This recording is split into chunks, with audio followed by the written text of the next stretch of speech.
And we are live.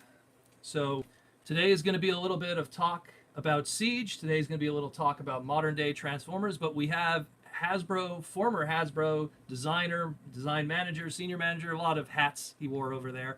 Aaron Archer's with us. Stay connected. Hello, hello. Stay updated. I have to put down the volume over there. So we're going to discuss a whole bunch of stuff today. We're going to wait a little bit because there's still people that are feeding in here. And, man, I don't even know where to begin, essentially, because it's been a very split kind of weekend. The new Transformers Siege series came out, and some people liked it, and then some people, I feel it's literally 50-50. I see a large group of audience that are loving this series and loving what they're seeing and feeling that it's exactly what they wanted. And then there's a lot of people that feel that it really wasn't what it could have been. There's good aspects about it, but then there's stuff about it that, could be, improved. I'm more in that camp a little bit, but I also kind of look at it in the same way that I look at it in the early beginnings of Beast Wars, where that first season with Mainframe Entertainment, they were trying to find out what they were going to do with this show.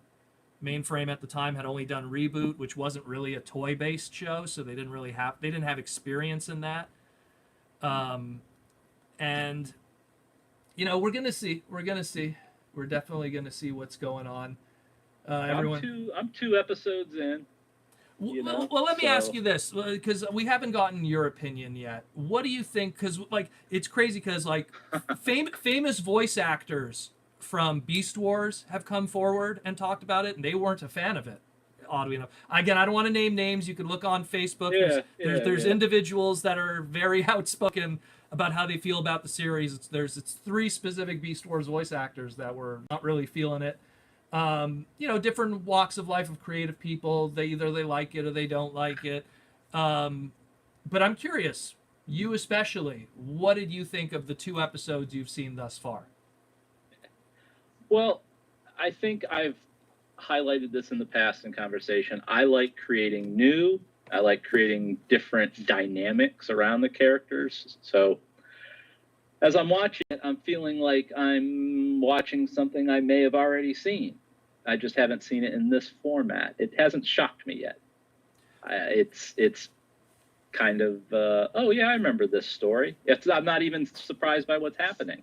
Well, yeah. It just looks nice. I don't know if it sounds as great as some people would like, but especially the story beats, like when you look at the full 6 episodes, I really feel either the writers or the producers or whoever really was in charge of putting the bullet points of what needs to happen in those 6 episodes, they were just pulling from what has been done since the 2007 boom with the Michael Bay movie. Yeah. Throwing an Allspark into space away from Cybertron.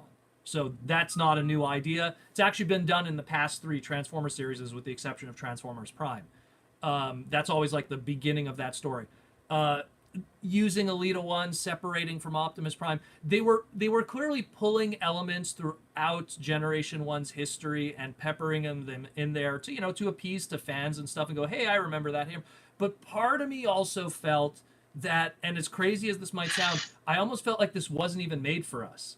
A small part of me almost feels like this was a series made for mainstream Netflix binging, Netflix flipping kind of people. It's Saturday night, 2:20. I'd agree with that. I get that. Like, I feel that it was those little things that you feel are familiar and we would perceive as, this again, not original. But I almost feel like those were put in to kind of give the wink and the nod to the hardcore fans who've seen everything and go, hey, we still remember you. But the overall story and putting those things in there, while it's familiar to us, is not familiar to the casual audience. That person on Netflix, those 20-somethings, those 30-somethings, Saturday night, they're going, oh, what are we going to watch on Netflix? They open up Netflix, they're going through the Rolodex of Netflix, and then they go, hey, here's this new series, and right now I think it's trending on Netflix number 7, so it's going to be in people's faces. And go check this out.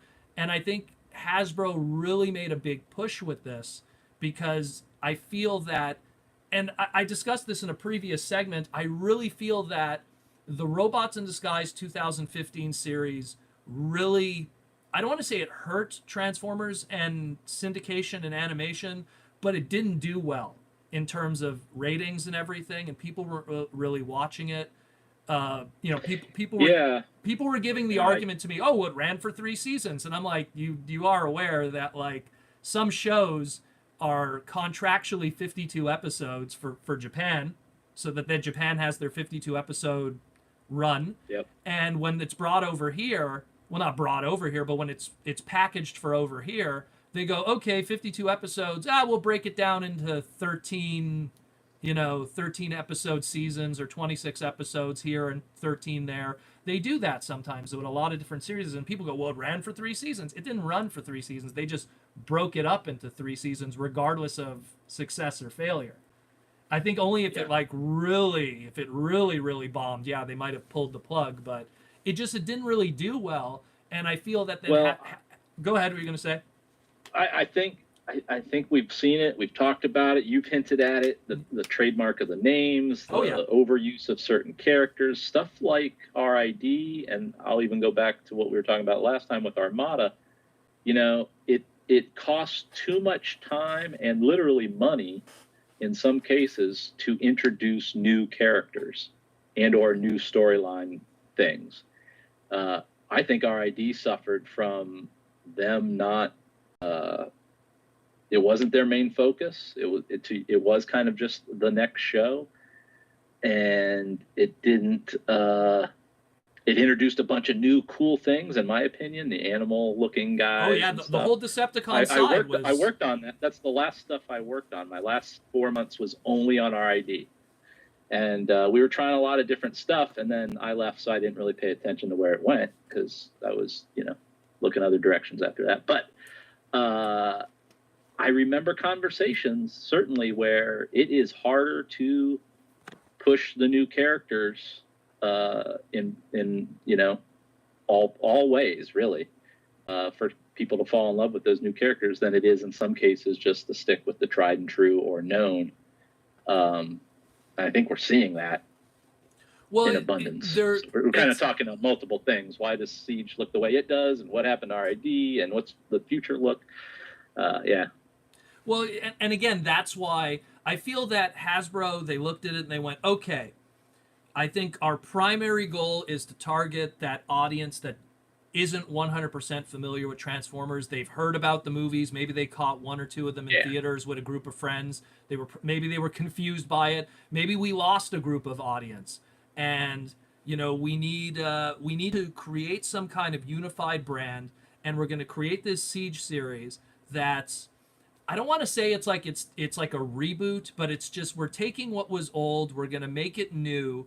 We're gonna take all our trademark IPs, the Optimus Primes, the Bumblebees. We're gonna take their iconic designs that we're familiar with, and we're gonna feed that to a new audience so they get used to it. It's something like every time we look at the Marvel movies, we sometimes take for granted that we look at Optimus Prime and we kind of expect that G1 design, and anytime we ever stray away from it, we get shit.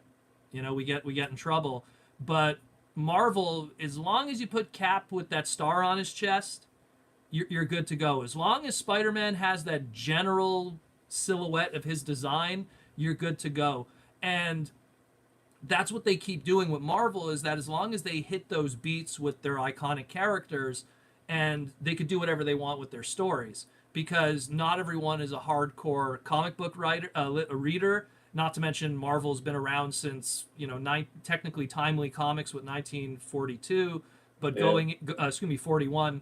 But going into, like, let's say 1963 and 61 with Fantastic Four and X-Men, a lot of those viewers and readers and listeners weren't reading the comics back then, so they have that luxury. Transformers, because it's I want to say lightly, it's a slightly fresher brand, only being barely 40 years old. There's people that remember watching 84 cartoon, that remember reading 1984 comics, and have association with that. But a majority of those Netflix flippers have no idea what any of that stuff is. They just know. They know. And they want to. Go ahead. And they're going to tell a story that's going to be, have the kind of setups that are going on so far, the character reveals, the battles, the classic phrases, Mm-hmm. And that it definitely, I agree with you. They are trying to appeal to either people who remember G1, know someone that was maybe familiar with G1, but in a way that can be presented to anybody fresh. Well, it's how I it's see. Like the bag. A lot of the storytelling baggage can be erased, and they can just focus on the new stuff. Every time they do a Spider-Man cartoon, it's been done numerous times. That can't even be counted at this point. How many times there's been a new Spider-Man cartoon? They always retread kind of the same things because they approach it at they don't go, well, everyone should know that Uncle Ben dies, right? They have to kind of do those things over and over just in case there is someone that's coming in that doesn't know that brand. And I feel like it's kind of the same with Transformers now at this point. Especially since the Michael Bay movies, and it's become major pop culture. Well, I feel that it's gotten to that point where they go, okay, we gotta constantly take care of that new audience that's coming in. And this Siege series is them going, look, we're going to give them all the iconic beats, a few little things here and there for the fans. Guys like us that have lived the brand for 25, 30 plus years, it's not going to be something that's going to be revolutionary to us. It's going to be a lot of those same beats. But to someone else, it's going to be some new music. And I think that they're going to... They're hoping on that. I mean, look, it's trending right now. It's so that means that there is some kind of success. People are watching it. The difference is now at this point is let's see in 3 months how people chew it up and spit it out. Like how they're going to actually, because right now, 48 hours after it, you're having 50% love it, 50% hate it. But at the end of the day, and I've said this many times, it's never really that 25% vocal fandom. It really is that 75%, fresh audience that we need to turn into plastic crack addicts and want to buy toys and everything like that. I mean, I firmly believe, like right now, Hasbro, what they've done, I don't know if you're familiar with this, but Hasbro, they've literally taken all the Siege toys, they've painted them up slightly differently, repackaged them, and called them Netflix, Siege, Walmart exclusive, so that way when people who are not familiar with the brand watch it, they're going to go to Walmart and they're going to be like, oh, there's the Netflix, like it's literally branded that way. So that sounds familiar. Yeah, it's how it really should be, at least in terms if you want to get new fans, and you really want to have that synergy where people watch what's they like what they see and then they go, I want to partake in that hobby, or I want to get this product. And that's why I kind of I bounce around on both sides, because there's the fan in me that isn't impressed too much, but then there's the business side of me that completely understands what's going on here. And that's why I like it when people ask me, well, how would you rate it out of 10? I'm like, it's a solid 7. It did what it needed to do. But those 3 points that come off is the fan in me going like, it's not new. It's nothing that I'm super excited about. I'm curious what the next chapter will be, because that's where my excitement comes from. Well, what are you going to do next now? But at the same time, I get what they're doing. I get it. And look, it's selling toys. I think I'm pretty sure there was a lot of people within the fandom that probably maybe didn't pick up some Siege toys, and now that they've seen this series, they go, hey, you know what? Now I identify with that Starscream design. I want to go out and buy that toy. Where before, because there was no, I guess we could call it an animated or just some kind of social / connection with it, outside of it, used that whole Classics line from beginning, Classics, Universe, Generations, all of that all relied totally on nostalgia. That's all it relied on. Yes. You remember Jazz, here's a new Jazz. It's not the old Jazz. It looks a little different because we can't get Porsche and yada, yada, yada. But you remember Jazz. Here he is. You're buying it because you remember Jazz. I don't know if we've discussed it on the podcast, but we haven't talked about classics at all. We didn't get there yet, pretty much. We were almost there. Yeah. But the whole concept of why we would even do that going into the movie year was just what you kind of said. Hey, there might be a bunch of people who remember these names, remember a yellow car, remember a car with graphics on the hood, that dinosaur, that T-Rex. Oh, yeah. There's because people do grow up. They don't live with it like we stayed with it. Yeah. They have a more foggy, fuzzy memory of what they loved and remember. And that was our way to, while not bringing back G1 toys, reissues yet again, and try to bring a marginal price point, $10 kind of $15, $20 price point, so that people could maybe re-engage with that childhood they long left behind them. As the drumbeat of the movie trailers and advertising was building, in order to kind of rekindle that G1 love that will ultimately get them in the butts and the seats in the movie that they're probably going to go to anyway. Yeah. That was a very tactical kind of way to look at it, in the same way we did G.I. Joe Resolute, the animated special, in a very retro kind of storyline, like it was one of the old episodes, but in a hardcore way, to rekindle those old fans pre the G.I. Joe movie. And that's the last we could talk about G.I. Joe for a while. Yeah. But the same concept applied, try to re-engage fans that haven't otherwise paid attention, or might go, hey, I remember that. I think I'm going to buy this yellow thing for my kid. Well, and not to mention, it was also, I imagine, Hasbro, and I saw the same thing in the past with Creo. They were also probably using it as a way to kind of, we got a year or so. Well, obviously when Classics was probably being put together, it was like 2005, 2004. We got a year or so until we start. Maybe, yeah. Well, yeah, obviously, yeah, Heroes of Cybertron. It actually came a lot later than you'd think. Oh, really?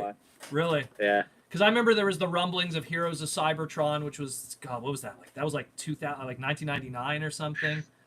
Yeah. Really while back. But it's one of those things where it's like, okay, so I guess got to get all those classic names, sewed up just in case we need to use them later for this movie stuff. Because prior to Classics, it's like, when was Bumblebee used? When was the last time that Bumblebee trademark was used?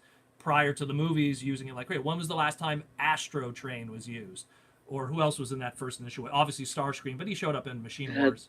Yeah, we had Jetfire already, Bumblebee. But yeah, no, you're right. It was to use names like Jazz, that we probably had to use. Well, Jazz. I remember I actually looked into that one at the time. Jack's Pacific or whatever. They had a female black wrestler named Jazz, and they had the trademark to it. And so you guys had to use that's why you guys had to use Meister for alternators one year, and I think and then we started using Autobot Jazz or Special Ops Jazz or something at one point. Even there was like, it got really weird with Jazz. This is just an aside, but there was a Ken Burns documentary. He's a documentarian for the Civil War, baseball and stuff. He did a documentary on Jazz. Oh, really? And he, or PBS, our public broadcasting station in the States, they went down the line and ticked every box for the use. So we went Jazz for toys. We went Jazz for, live action. They were paying. They were paying to maintain that name on everything. Wow. As if that guy owned the word Jazz. So anyway, that's the kind of stuff that does have to be factored in. Yeah. Well, and that's why, and going back to Siege, it's like, I think I feel like that's its initial goal. That's what it really is. Its initial goal is to get that audience that would have not watched. Like, the sad truth is that all the current Transformer animated kind of products that have existed have always, again, I'm not going to knock what modern fans enjoy of it. I like it too. But it is skewed at a younger audience. People who don't normally engage in geek culture kind of stuff would probably never be caught dead watching it. So here's this CG gritty, dark Netflix series because, hey, everyone watches Netflix regardless of any walk of life. And, hey, this robot said ass at one point, so we know it's... I know. So it means serious business when you throw in a swear word in there, so it's clearly not a kid's show. It's Y7, It's serious. It's like, I think that was the designation was, Youth 7. But the point is that they clearly were trying to get that kind of audience. And we'll see if it's, again, I can't say yes or no if that has succeeded, but we'll see, like I said, in 3 months, we'll get a good idea if that helped. And what I usually look at, too, is I even look at the secondary market of toy sales, because the reality is that, and that's the one kind of mistake that Hasbro did, was they released all these Siege toys that appeared in the show, and then they put out this show, and this line has already been kind of off of shelves for about a good, I want to say 5 months now, maybe even more. So there's certain products like Jetfire, which was that big commander class figure, he's not on shelves anymore.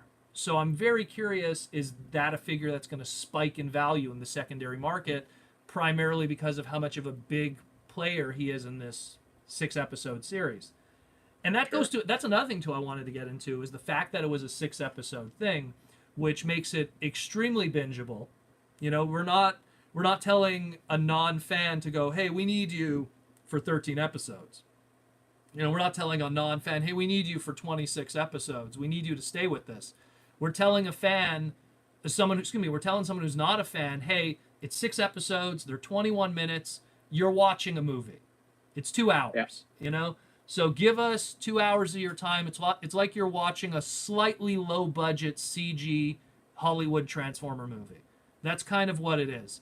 And hopefully you'll like what you see, and then you start buying our product, or buying, I use the term buying our life brand, buying our figures, buying the posters, going to Walmart, and if you see like a bath towel, you'll want to buy that bath towel. When you go to the t-shirt section, next to the Deadpool t-shirt and the X-Men t-shirt, there's going to be an Optimus Prime one. I hope you buy that one. Like, I think that's what they're trying to push. One of my old colleagues, really smart guy, he called it owning the playground. Yeah. You want to have the kids playing with their action figures, talking about the show, wearing the shirt, carrying that stuff in a backpack. Just totally a branded kid that you walk in a playground. It's just like, they know what Transformers is. They know what Batman is. During my childhood, that was Nintendo. Not like grade school.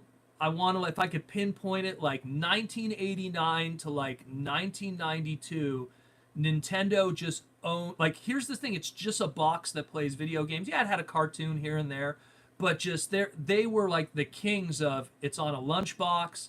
It's stickers. It's trading cards. It's your backpack. It's your pencil case. It's literally every facet of your schoolyard life was Super Mario. And it was fascinating how this Italian plumber from Brooklyn was everywhere.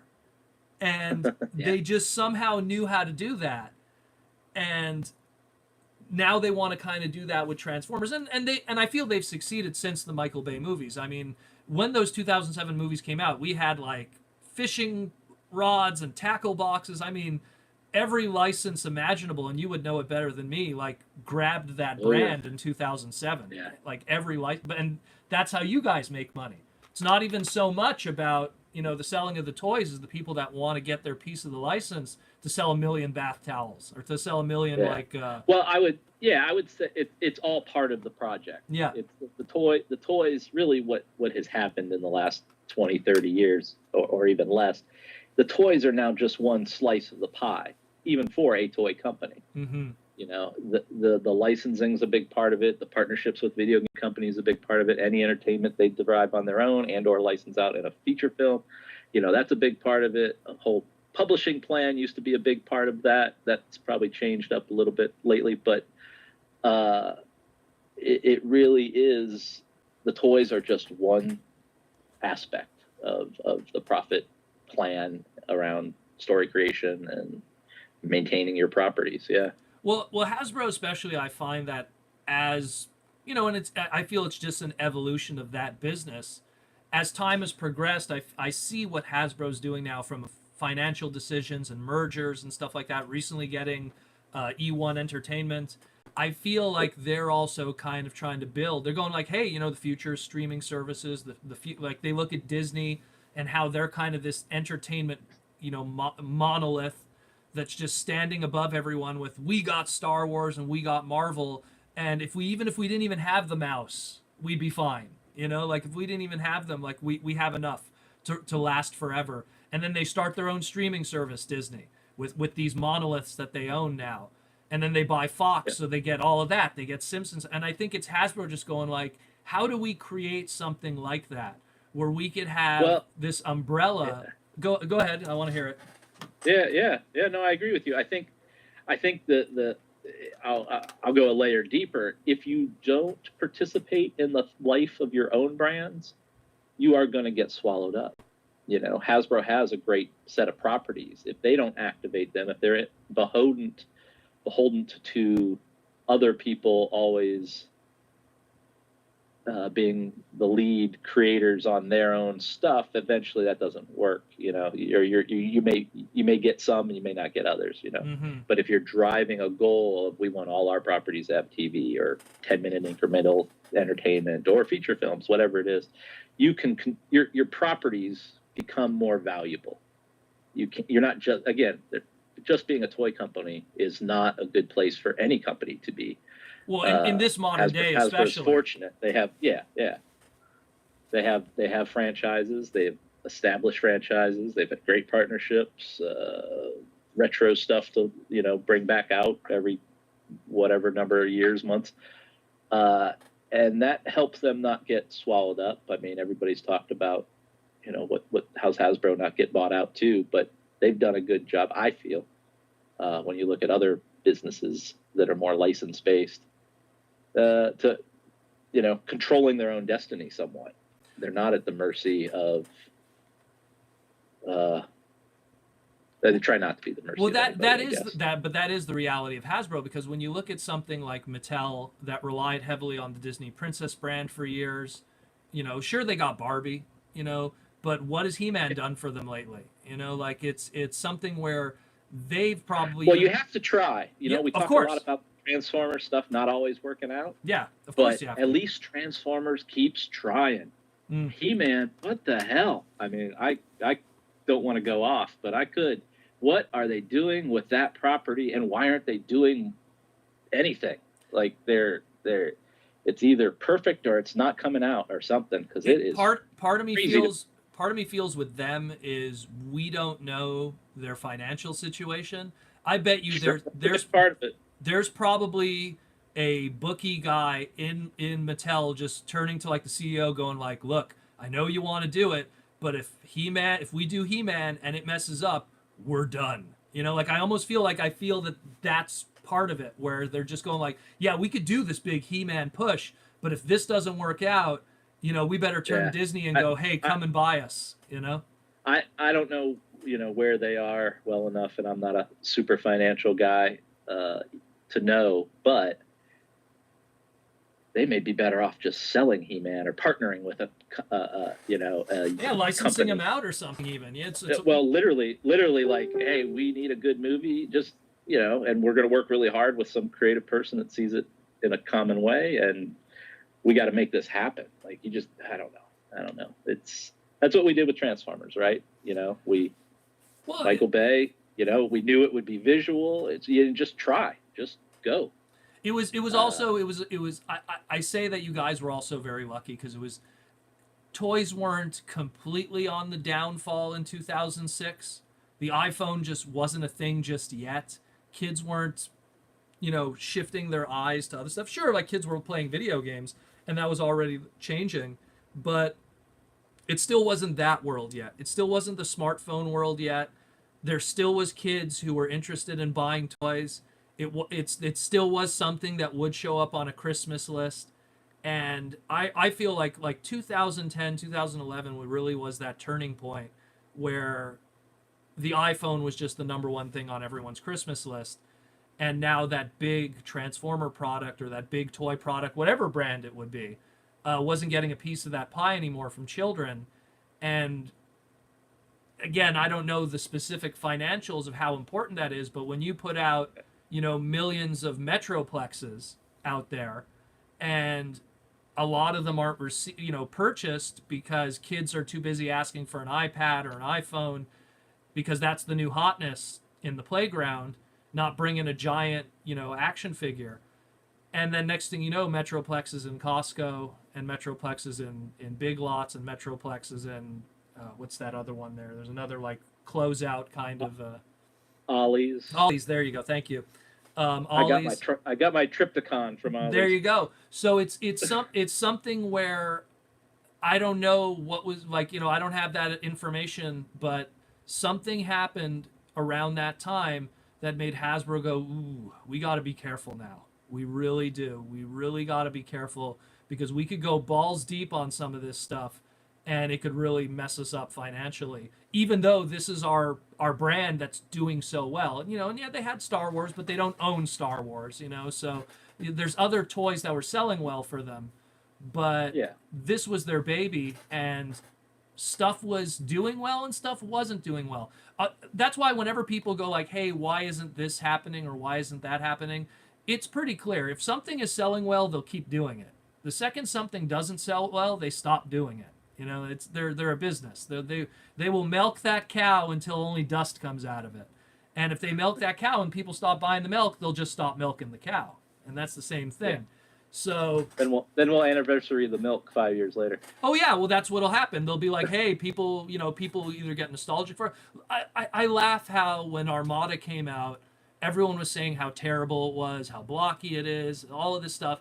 And then you fast forward, 15 years later, and there's a guy that constantly posts on all of my videos like, "When's the Armada rehash Optimus coming?" Like that. It's funny how things kind of just go around. I'm sorry I bother you with that. No, it's fine. It's fine. I knew it was you. Of course. There you go. No, I'm serious. There actually is someone that there's that constant demand for that and that's how it is that once in a while, there is legitimately stuff that people are not interested in, and then sometimes there is stuff that in 5 to 10 to 15 years there is an interest for it. It's just that audience was too young. They were, they didn't have internet access, but they were a buying audience. It's like the Quintesson chamber that they just came out with. Yes. I love that. I love that. I love it too. I absolutely love it. I can't believe anything like that got made. That's past the wacky meter. It's kind of a subset of a subset. That's the stuff. Again, here's me, 4 years old, 86 movie. That's my jam, and that's my kind of stuff. So that kind of stuff speaks to me. But at the same time, I recognize that while something like that might move 2,000 units to hardcore fans, if they're willing to pay, I think it's like $69, I want to say it is for it or whatever. But would that, if it was in stores, move that many units? And it's just because I live in Montreal. It's not, New York City, but it's pretty much the New York City of Canada, whatever that would mean to someone. And I see how you'll have a full wall of toys, and we got like thousands of Walmarts in Montreal, and I'll see a full wall of toys, and I see how it slowly breaks down throughout the weeks and what gets purchased and what doesn't get purchased. And it helps me get a little bit of an indicator. And the same thing, I look at the secondary market and what's in demand and what isn't in demand because of its limitedness. And what's a Protoman's normal hobby to go to the store? How often do you go in the Walmart to check out those shelves? Before all of this craziness in the world, I would go twice a week. What's it take to be a top hunter? My routine was I would always go twice a week, and I would hit usually 2 Walmarts, a Toys R Us. There's a grocery store that also doubles as a toy store. In Canada, it's called Loblaws. In Quebec, it's called Maxi. It's one of those, I don't know. I want to say it's a glorified Target. Has groceries and stuff like that too. But the point is that I go to those and I pay attention to what's moving, what's on the pegs, what isn't moving, what is shelf warming, you know, because it gives me a good and you have to understand too, I also do finance videos where I tell people this is what you should buy, this is what you shouldn't buy, because there's always those products that people sleep on, and then 6 months later, all of a sudden this product is tough to get, and all the scalpers got it, and they're limited numbers, and now this $14.99 Transformers $70 on eBay. So there's certain patterns that I see. Look, you know this too. Anything when it's a last of the wave, when it's the end of a wave, when it's before they're going to refresh the name of a brand, you know, that last wave always gets shipped out in the least amount of numbers. So because most stores don't even want it, you know, they're not ordering the cases. So those stuff are always difficult to get. So I try to keep an eye out for that kind of stuff. It's little tricks like that. But what I'm trying to get at, though, is I see the patterns of interest. And when you accept the fact that there's not as many toy collectors as there were, let's say, there isn't as many Transformer toy collectors as they were, say, in 2009. I feel like we really peaked in 2009 from a Transformer brand, like the people who were buying Transformer toys. We lost some of those guys to third party. Like there was those people that wanted a very specific kind of product. Those guys went to third party. We lost a specific group of those people that just got burnt out and were just tired of collecting completely. And then we got people. The movies. Some people got burnt out on those movie products. Oh yeah, of course. Well, not just the movie products, but the movies brought them in, and then they kind of dabbled in G1 and classics and generations. And then but maybe for those hardcore, those bigger collectors, there were just too many items. Yeah. I mean, you get your wallet got burnt out. And, well, that's what happened to me. Know. I was a completist up until 2012, and then I just said, "There's just and when I mean completist, I mean, no joke, Aaron. Every fast action battler, every single real gear variant. Like I'm looking at it right now, and it's like the amount of money that was wasted in 2006. That if I would have waited, because now no one wants this stuff. Now it's like you couldn't give it away, some of it.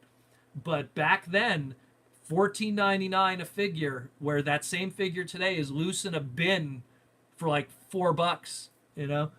The amount of thousands of dollars that were spent. But to me, when that 2007 movie came out, it was like the coming of Christ. It was just like, here we go.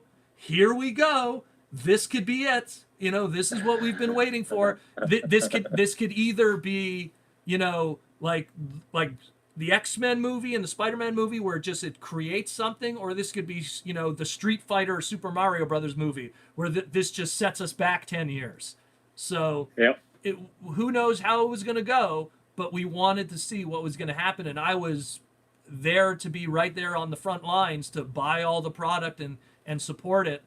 And, you know, at the end of the day, a lot of toys were sold, and I feel that it really peaked in 2009, and then it started to decline. I think that people got, like you said, they got burned out by the movie stuff.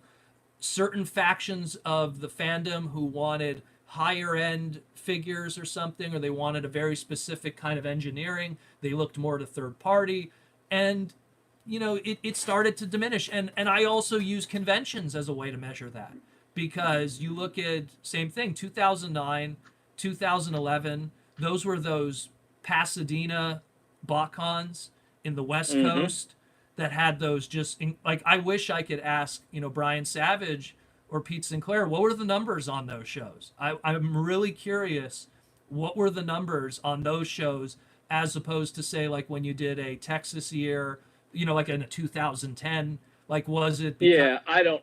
I'm not going to get into too deep of it, but it created an imbalance for sure. You know, those couple of years around movie timing, particularly in LA, you could inflate everything, that you knew people were going to come. You could put all the pomp and circumstance out there, right? But it got really weird and herky-jerky. Because then the following years, it was like, oh, what BotCon's not even that important this year, or it was tough to keep that momentum all the time. It's the reality of the hype that comes Yeah. from the general audience, because again, we're going to be here regardless. We're always going to be showing up, whether it be quiet times or not quiet times. But you can't rely on the mainstream audience to be loyal to you. They're going to be like, oh, boring Deadpool movie, well, we're done. You know, you lose them after they loved you before. You know, that kind of thing will happen. They'll turn on you just as quick. And it's the same thing. Like Transformers just had this complete turn that happened after they were absolutely beloved, regardless of how you feel about Revenge of the Fallen. You know, if it was a good movie or not. It's more just people came to see it. People came to see it, and then people bought product. People then got, you know, like I saw just how mainstream media locally here was covering it. And then all of a sudden they care about Transformers when they didn't care for years. Toy Fair magazine, another thing too. I used to read Toy Fair magazine for years. They used to never really cover the Transformer brand until those movies came out. Then all of a sudden they became lovers of the Transformers brand. They used to love their Megos and their Marvel and their Star Wars. They never touched Transformers. Very little, yeah. You know, maybe Lee's action figure, but I'm going off on a tangent here. Who reads magazines anymore? But well, we would do stunts with Toy Fair just to get, you know, 20th anniversary Optimus on the cover or Unicron on the cover. But those were literally, you know. Now that you mention it, I don't want to say negotiated deals or something, but you scratch our back, we'll scratch yours. This all works out for everybody, kind of scenario. I just while you were mentioning it, I'm just pulling it up right here. Here's Armada on the cover of the 2002 issue of Toy Fair. Yeah. I have them all here. Here's Unicron on the cover of Toy Fair. Your Unicron. So there's a funny story with that one. Oh, really? We had that painted up, and it was such a rare prototype at the time that we made Toy Fair come to Hasbro to photograph their cover. Imagine. Wow. That's a painted proto. Interesting. I'm gonna show they that. set up a Photoshop in a side conference room because we wouldn't send the model to them. I have here's movie. Again, we got movie stuff. But yeah, like it's totally. See that me? I document all this stuff. I have like you should see. I'm the Dave Meltzer, he's like the guy who documents all of wrestling. I'm like that with Transformers, but it's that kind of thing where 2007 was such a turning point, and it made everything mainstream. And people who didn't care about Transformers now cared about Transformers. People who would have never even watched the Transformers cartoon, here they are now watching a Transformers movie, and there was this huge peak, and everything was great. And then when we lost that audience in 2009, and, you know, some stick around because they want to see how the story ends. They think like, oh, Dark of the Moon is going to help continue this ongoing story. You know, and Age of Extinction and The Last Night, when really all these movies are almost kind of their own standalone things when you really think about it. There never really was an overarching story. Everything just kind of kept getting washed over until the next thing. But, yeah, well, we touched on that. Every one of those was written independently, without a complete eye towards, you know, connecting them all up, unfortunately.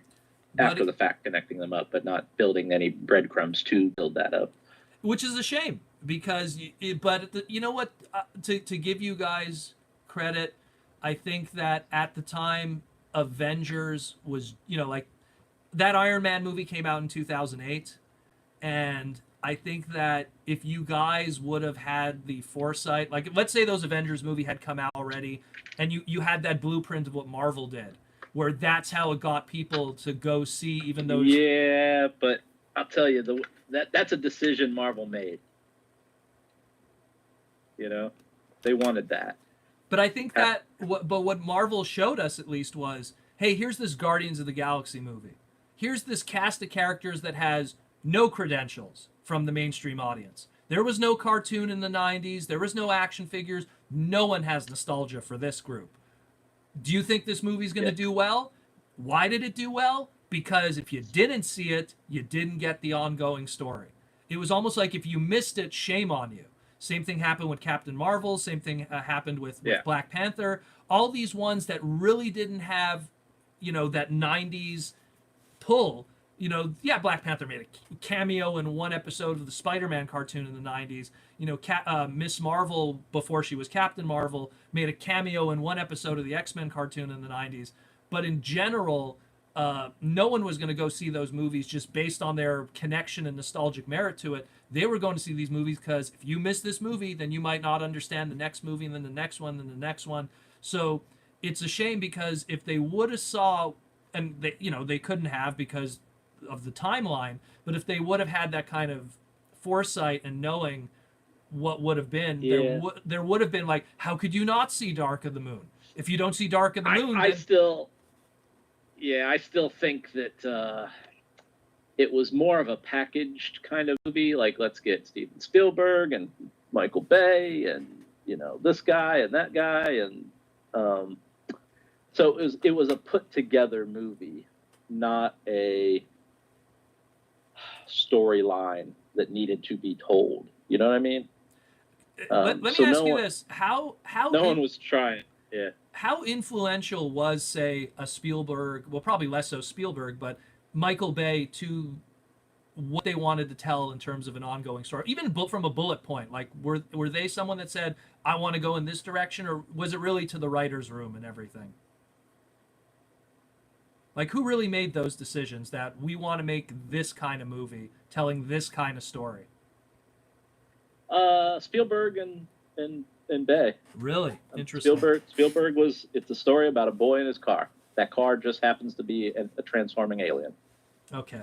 So then it's a coming of age tale for a nerdy kid who just happens to get caught up in a giant robot war. So when we get to say, like, something like Dark of the Moon or Age of Extinction, it's still Spielberg and Bay going like, all right, I want to do something about dinosaurs.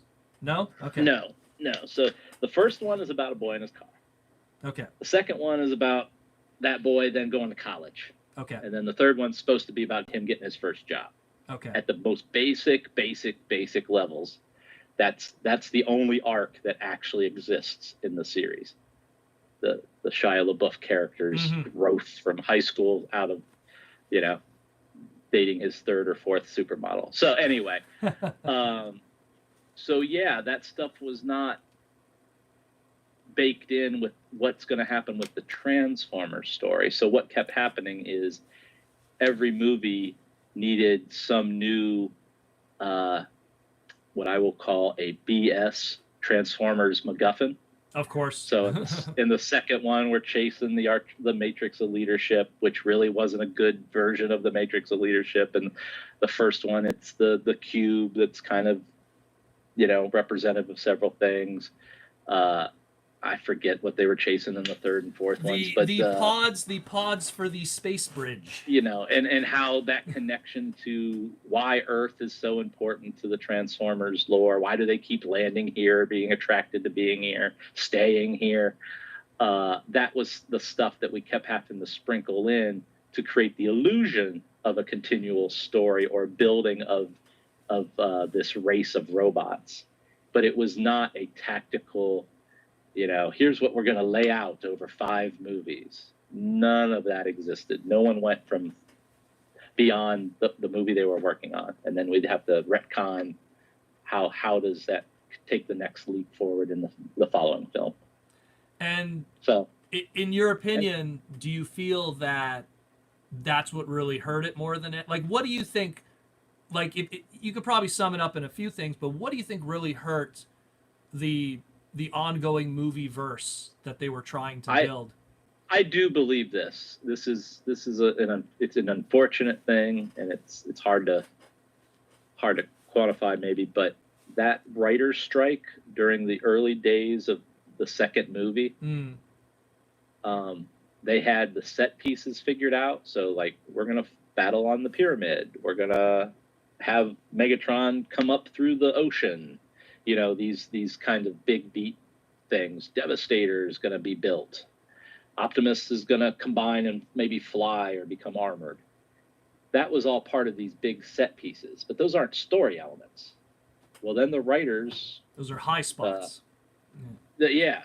And they do those early with cinematics, so Michael Bay and the visual effects teams can understand all the work that they will have to do ahead of time, and they insert they show the actors those things to go, hey, this is what we're trying to recreate when you go run down the street. So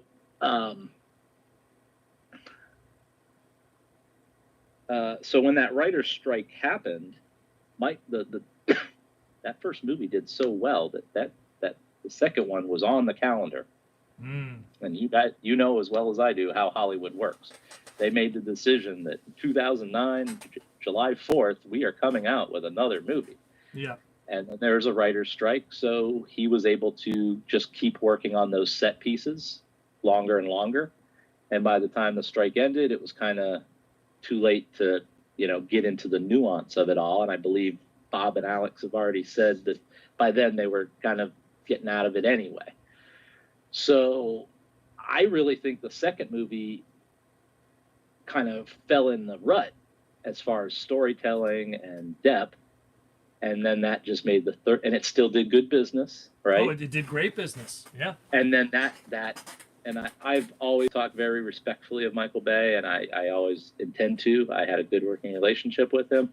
But the lesson he learned from the second movie being successful is, maybe I don't really need a writer. I need great set pieces. That was almost. And now all of a sudden, it makes sense why that trickle down happened. And that writer's strike gave him the ability to work that way and then see a certain amount of success in that direction that he wanted to keep going down. And it's crazy too, because that's the way that I kind of perceived it also. When you line up the worldwide box office numbers for those 5 movies, it's like first movie, I think it was like $700 million. Hey, awesome. That's a huge success. Second movie, not better than the first if you kind of compared the two, but it made $200 million more. So box office numbers, first one made way more than this. Second one made way more than the first one. And then you look at Dark of the Moon, that made even more than the other two. I think it made $1.3 billion or something. And so from their logics, and the third one, well, it has its moments, but it's still not anything that's like an incredible, amazing movie. And then when you get to Age of Extinction, now you start seeing the decline. Because at that point, and like I've mentioned before, 2010, 2011, in my opinion, was when people started getting off the wagon. They started going other places. They started, whether it be, look, sometimes geek culture, people, they go into Transformers and then they go, you know what, maybe the next 5 years of my life is going to be Magic the Gathering or Nintendo or Marvel movies. Look, you can't ignore that while Transformers was happening, Marvel was doing their thing. And getting the lens of the proverbial geek glasses elsewhere. So you can't. So that puts Star Trek, DC tried to do their thing. Yeah. So there's a lot of stuff happening. You get the financial money taken away from these individuals, and they put it into their product. Sure, you might get the ticket sale, but at the end of the day, then when you get to the secondary stuff, the products, the posters, the action figures, whatever it is, every single brand has their own way of tackling that.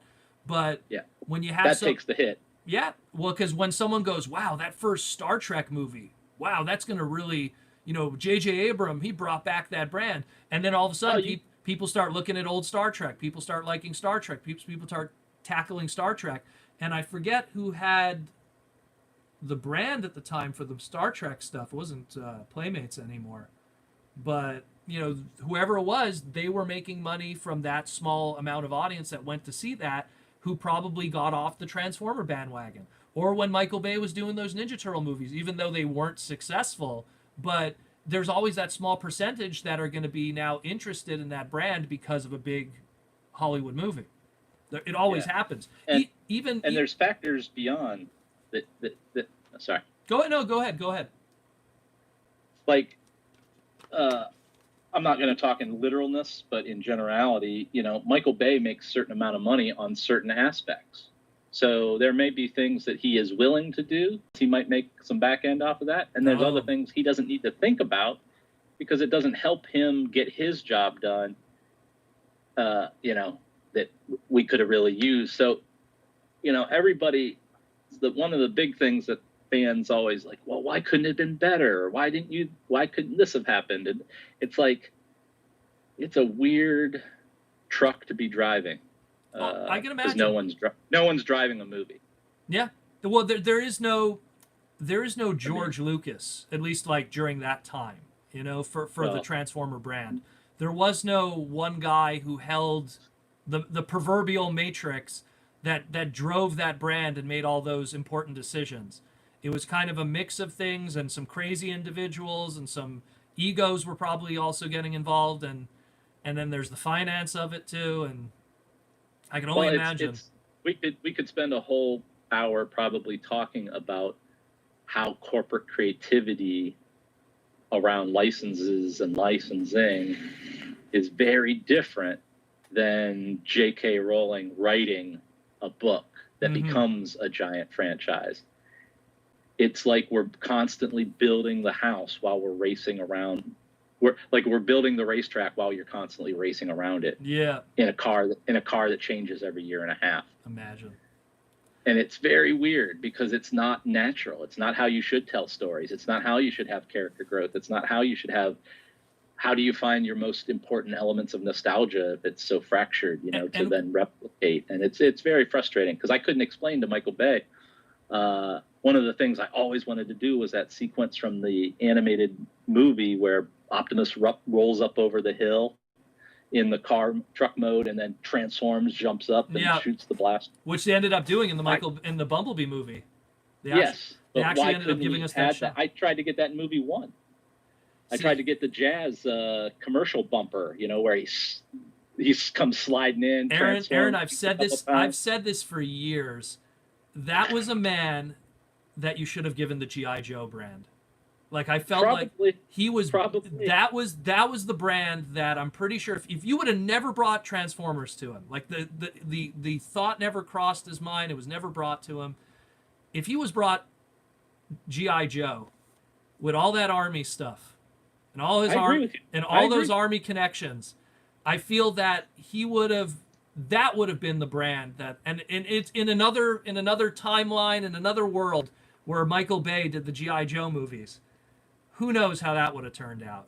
And then whoever you would have given to the Transformer brand, and who knows, maybe then the Transformer brand would have not been successful and we wouldn't be here today having this conversation and all the equity and money that came from it, and even the fans and people like me who got the profit from it too, and the opportunities. But it's something where it's like that was a man that I constantly felt, when I watched that first movie, that he was writing a G.I. Joe versus Transformers movie.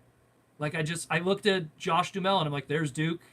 I look at Tyrese Gibson is Roadblock. You know, like it's. Yeah,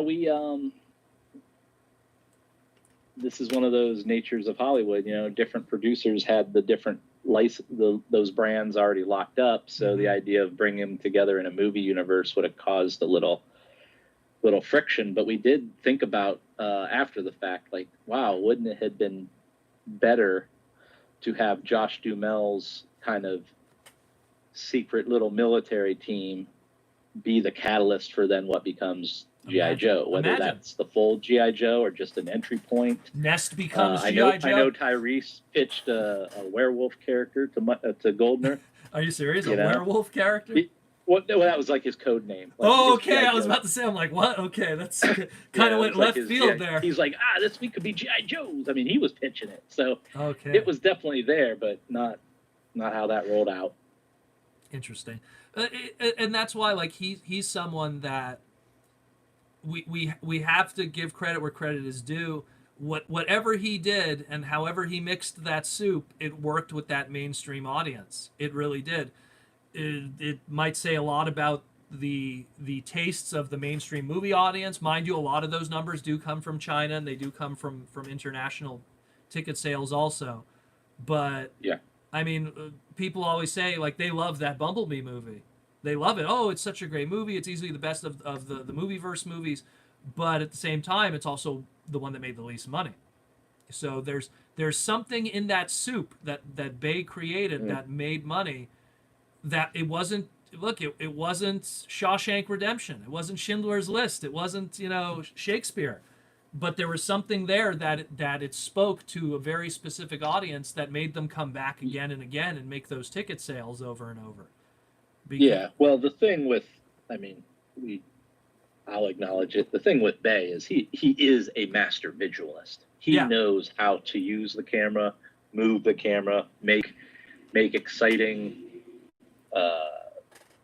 visual impact. The color of his films have a quality about them that seems to stand out, and so his impact on Transformers, I think you're right, is definitely unique to him. Mm-hmm. So I don't know what another thing would have looked like for sure. Well, it's something. But I do think that we were lucky to get Michael to do what he did on that, because again, like when you look at G.I. Joe or Turtles in a little bit, or any of these remakes, I always want to go to RoboCop and Total Recall and stuff. They just don't have. They don't have they're like remade without heart. Well, Michael Bay, for all his craziness, he knows what he wants to do with a good-looking shot. He's just not trying to get a movie done.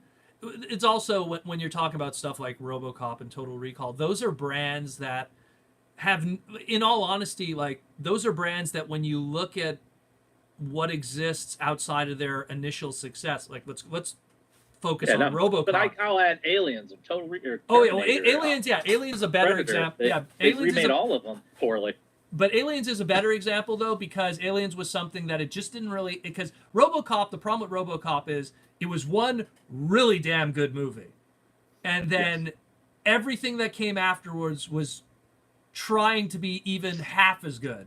Second one wasn't that great. Third one wasn't that great. Cartoons weren't that great. Spin-off TV series weren't that great. It was all about that first movie. Everything was all... Where Aliens, at least that's a better example, because first movie was great. Second movie was even almost, if not as more iconic, quoted and loved and everything.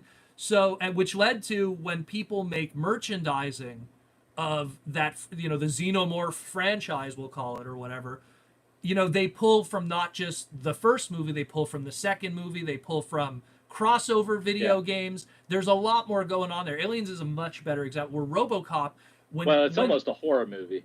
Well, yeah, but there's horror movies celebrate the protagonists more than the heroes. Yeah, but the thing is that like the problem with RoboCop was every single piece of merchandise that comes out for that character, whether it be an expensive Hot Toys or anything that comes out from NECA, if they do a 6-inch, it's all about that first movie. Like RoboCop is like, when they were going to do that remake, I was like, it's doomed to fail, because everything that's come after that first movie back in, what was it, 86, was already, like, second movie wasn't a success. Third movie wasn't a success. The TV shows by Marvel weren't a success.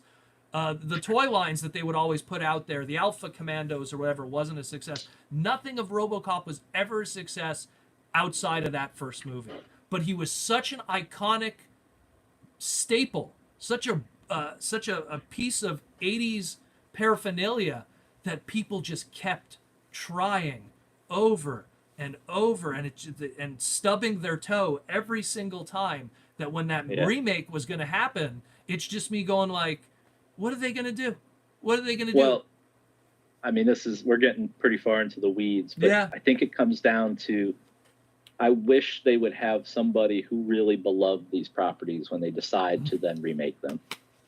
Well, that's hard to do. It's hard to do. Do you know how many times I've it's offered, very rare. I've offered free creative consultant advice for big toy properties that, like, and when I mean big toy properties, I mean, like, I don't want to like talk about like behind the scenes stuff that's going on right now, but there's a toy company right now. They recently got the license for these very obscure licenses, right? But these are obscure licenses that I'm like a master of in terms of knowledge.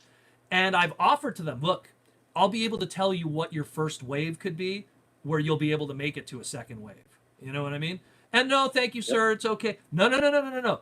I'm offering this for free. We could sign a contract. I just want to make sure this happens, because as a fan, I want it to make it to a second wave, but it won't. Because what happens is you have guys there that don't really know what will sell and what doesn't sell, and they're just going to throw something out there. It isn't going to do well, and it dies on impact. And then someone like me, who's a fan, who would have just loved it to flourish to begin with, sees it and that's happening right now.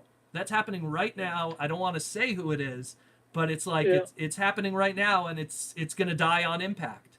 You know, there's guys that I have worked with, which I will give a shout out to, Symbiote Studios, who have been very receptive, who have been, you know, listening to what works with the Transformer brand, the GI Joe brand, the Power Rangers brand, and they've been smart to listen, because they, like, if you have a choice, you have 3 slots and you're gonna pick 3 characters, you don't put, you know, the Fallen, you know, you don't put Shockwave. You have to go with the right beats when you're selling a pop vinyl or something, or a plushie, or a keychain.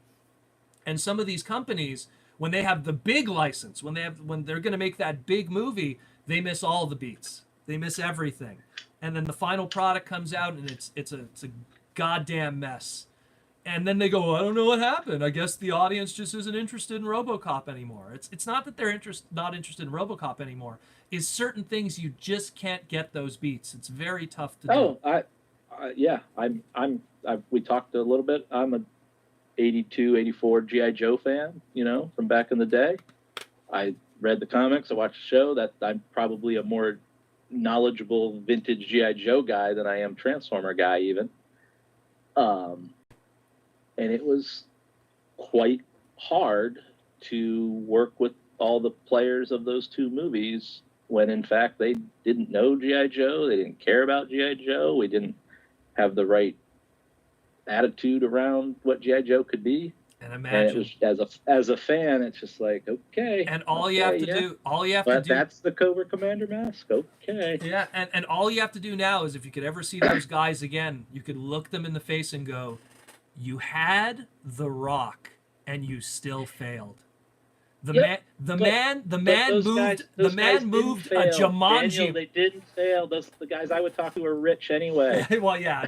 No, but I'm just saying. And like, I'm out of a job, so yeah. I'm not looking anybody in the eye. No, but it's something where it's like, this man moved a movie about Jumanji twice. He moved it about a fictional board game, and he couldn't move a multi-million-dollar 80s franchise that every hot-blooded male born in 1982 and above would have known.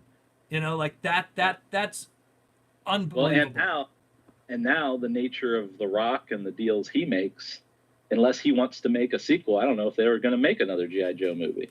But I don't think they can make another one without The Rock. And if The Rock's not interested, there's no G.I. Joe movie. Well, let's hope that Dwayne is going to play ball, you know, because I mean, that's the sad reality of a lot of that stuff. And it's to me, like, right now, when it comes to Transformers from the movie stuff, it's got to be Beast Wars. And it's not even because of my favoritism towards Beast Wars. It's just because it's got to be something different. It's the it's the only way. When they got to that decision to go to Beast Wars anyway, we touched on it in the past. You know, things were where they were, and I don't know. I don't know if they're the same way they were, but man, a bold visual difference in packaging and logo and forms and a storyline around beasts and those characters and new locations, and I just don't see how that can be avoided. I mean, it's such a juicy zag to give new lifeblood to the brand as it did back in the day that I can't believe. Well, I look forward to the day they do it. I don't know what they're currently working on or how this all manifests itself. Well, Tom DeSanto says one thing and then he says another. So yeah, it was my job every year to come up with what are we doing next? What's next? And man, I would think Beast Wars would be the easiest what's next they could find. The way that I see it is that it's almost like history is going to repeat itself, where it's going to be what's going to give a fresh injection, a nice little steroid boost into what has existed previously, because that audience that grew up with it is waiting in the Raptors. They don't even know it's coming. That's the thing too. Go ahead. Sorry. Well, I think maybe the next Netflix show should be Machine Wars. So then we could roll right into the Beast Wars. Well, you know what? Like the thing that I see is that like even the kids who grew up with Beast Wars, and they're the ones who bought the Beast Wars toys, watched the cartoon, and then grew up and moved on with their lives and became normal human beings in the adult world. They don't know this is coming, but when it does happen, they will be excited and be there. Because when that trailer hits YouTube or Facebook or wherever, and they're going to be like, because to them even, it wasn't Transformers, it was just Beast Wars. Yeah. That's what it was. Like that brand was not a Transformer brand, it was Beast Wars. And I almost feel like that's what's going to happen. That logo is going to hit that screen, that trailer is going to hit that screen, and people that have been disconnected from that brand because they grew up and they went to high school and they stopped playing with toys or buying toys, they started playing PlayStation and Nintendo 64, and from that point on, I feel like you're going to get some of those guys back, because those same guys that we lost, they were there for the Marvel movies.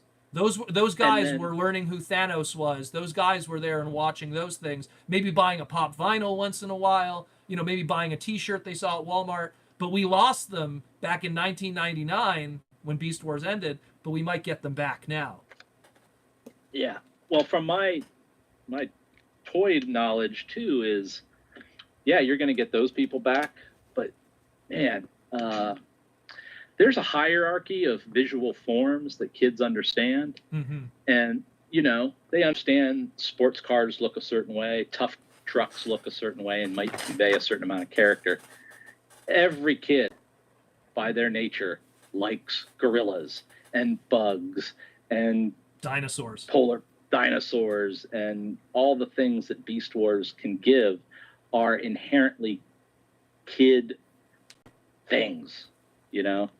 Trying to get a kid to buy a Ferrari versus a Porsche versus a Lambo, like, they don't know. They don't care.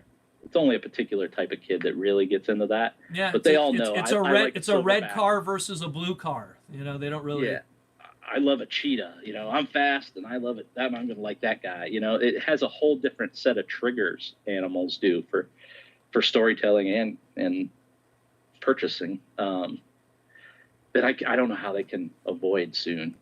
You know, I keep talking about how many red swerves do I need.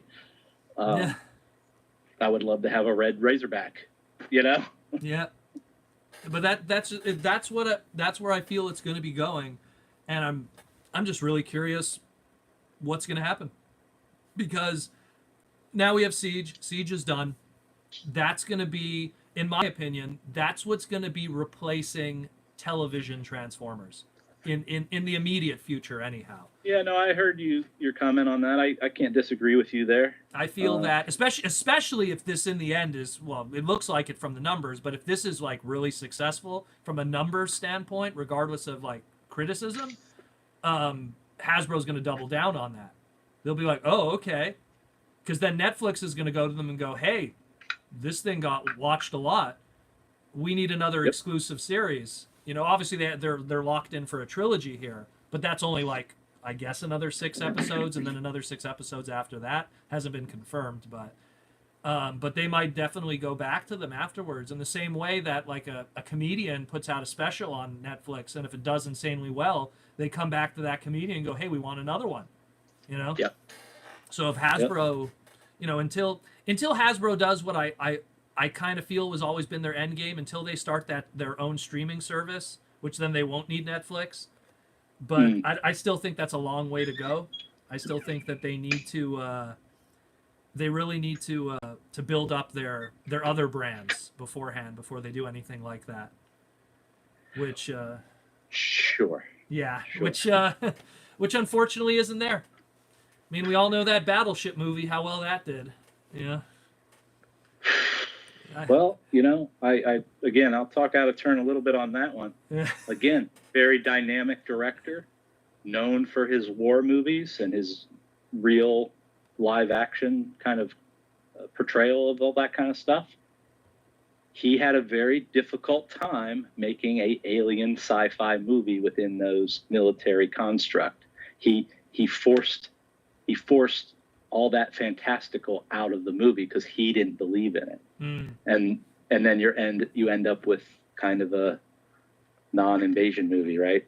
And again, it's and because I know what we pitched, I know where that whole Battleships Galaxies and all this stuff was going. You again had a director that had a different vision and wasn't tying his vision to the Hasbro vision, which is how it goes. And there's a disconnect then. Totally. Which is totally. kind of what happens. Hey, I'm going to leave my warehouse real quick. If everybody hears some beeping, that's all that is. But yeah, getting back to what I was saying, I think that as it stands right now, where we're going to be going in the future with Transformers, that's what it's going to be for television animation. We're going to see what happens. I mean, again, we also live in this new world today where it's like everything's kind of on pause right now, so it's kind of hard to see. There's all these rumblings where it's like, well, it's easier to do animated movies now because of what's going on with the big V, as I like to call it. So it's hard to film live action, but animation could be done in studios and separately, and even voice acting could be done separately, which that all works out in the end. So there's the rumblings that even a live action Beast Wars might be put on hold, and it'll be an animated CG Transformer movie that'll be the filler in between, kind of like Spider-Man Into the Spider-Verse in between another Spider-Man movie. Sure. If it works. I mean, the thing is that we're at a point now where we don't know what works and what doesn't work with the brand. That's the problem, is that I see too much critical separation. Nothing is completely beloved. Like, I would love it. Like, I don't care what anyone says. Beast Wars at the time, yeah, it had a lot of people that didn't like that these were, the truck, not monkey. But Beast Wars in general was, if you looked at the numbers, it was a success in its time. Like, people didn't have to wait. Oh. People didn't have to wait 10 years to look back and go, yeah, okay, Beast Wars was a success. We knew in that moment it was a success, a runaway success. Oh, did we lose you? Yeah, one of the, I don't know, did I lose you? Just for a moment. I'm going from, I'm probably...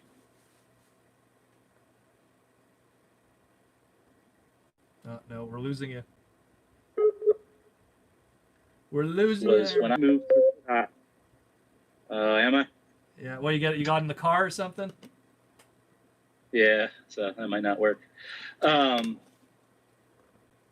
right, so when I was doing Armada, and we were trying to explain to people the volume we wanted to do, the number we wanted to hit, very business stuff, everyone kept talking about how we were going to kick Beast Wars' butt and how Beast Wars was a terrible situation and we got to get better than that.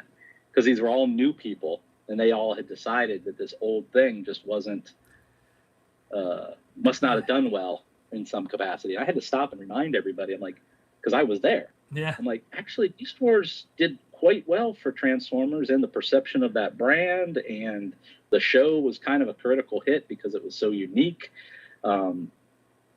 But if you were looking at it in 2004, looking back at it, you'd be like, yeah, that's a crappy looking show.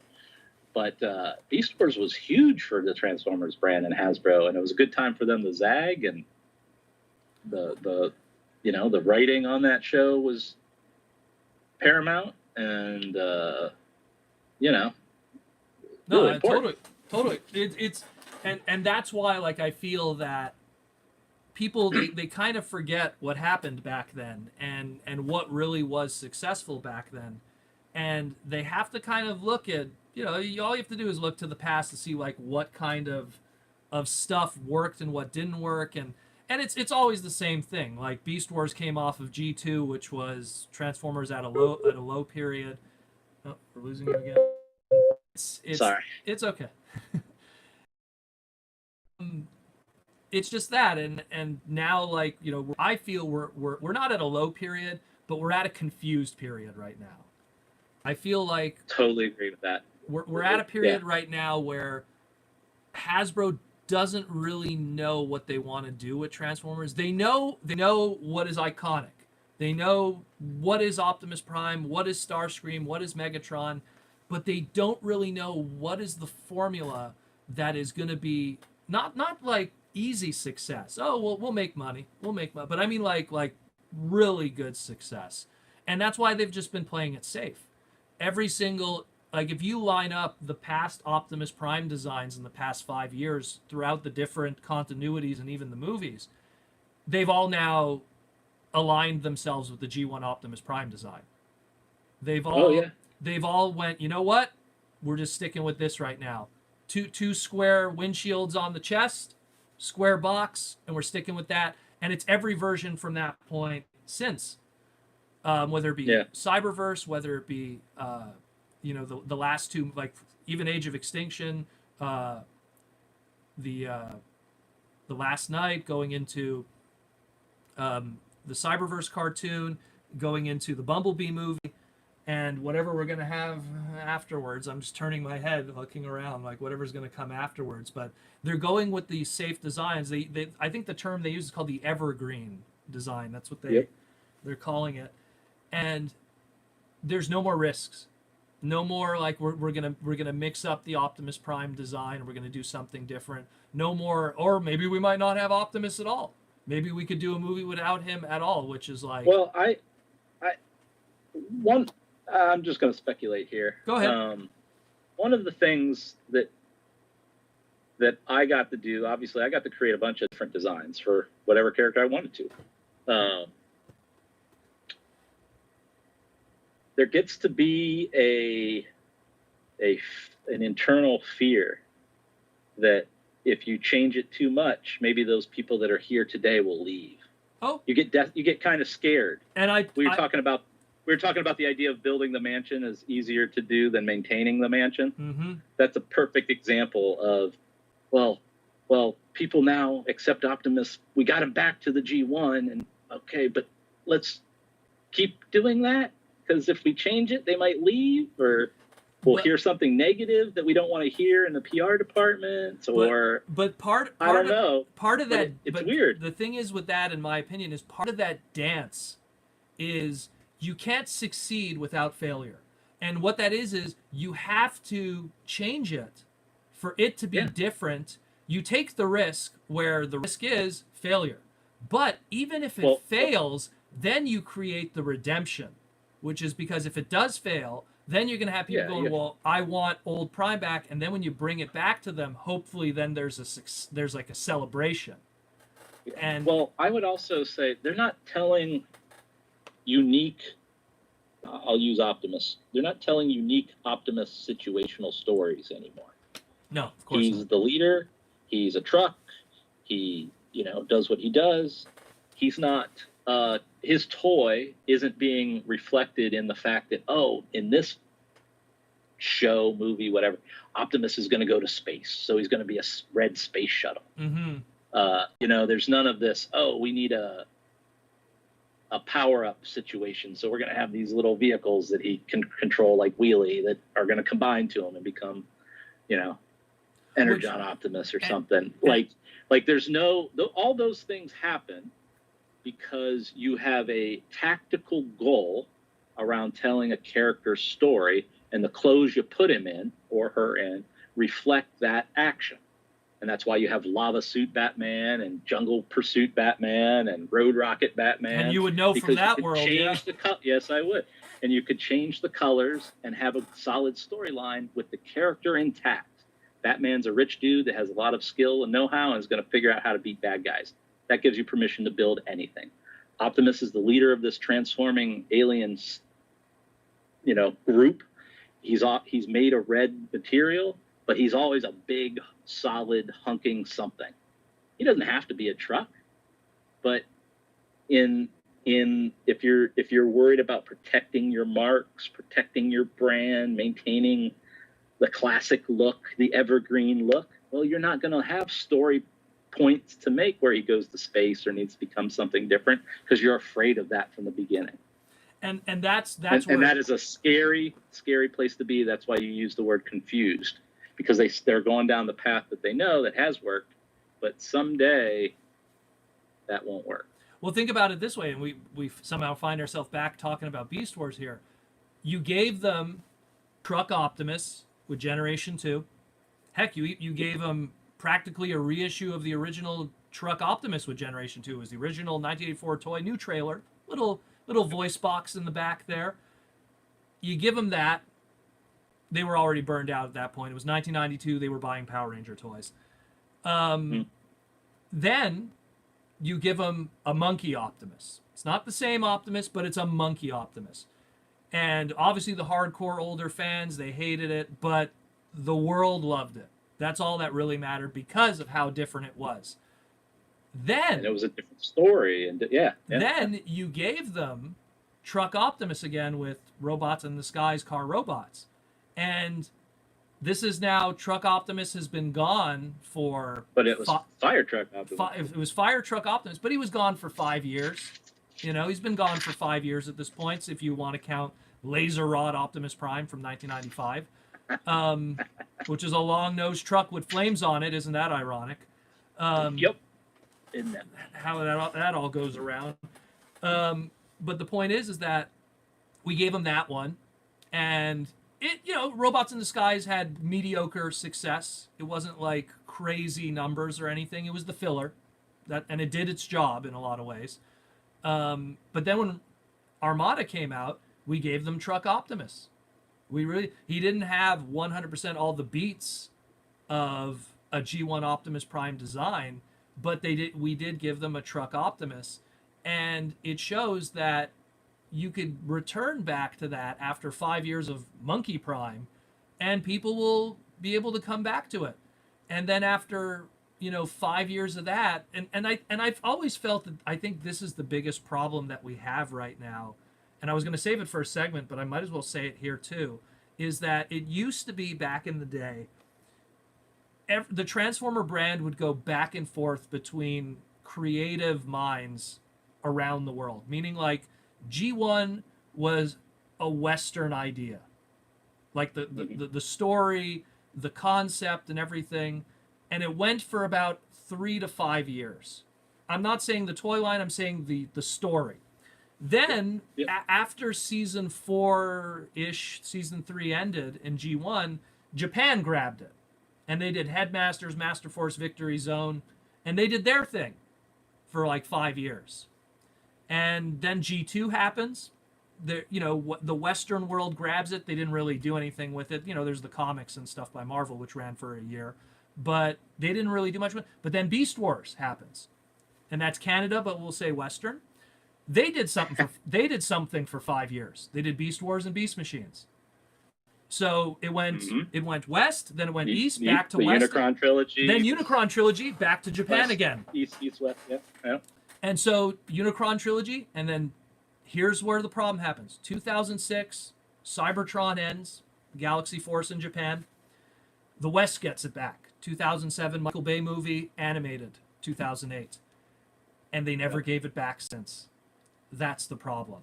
They've been holding on to it, and the bounce hasn't been happening back and forth anymore.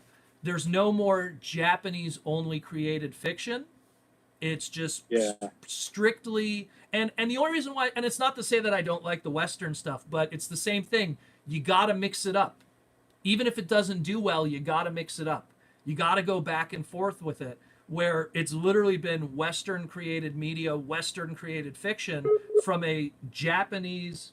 Hope we didn't lose you again. There we go. No, I went between Wi-Fi's.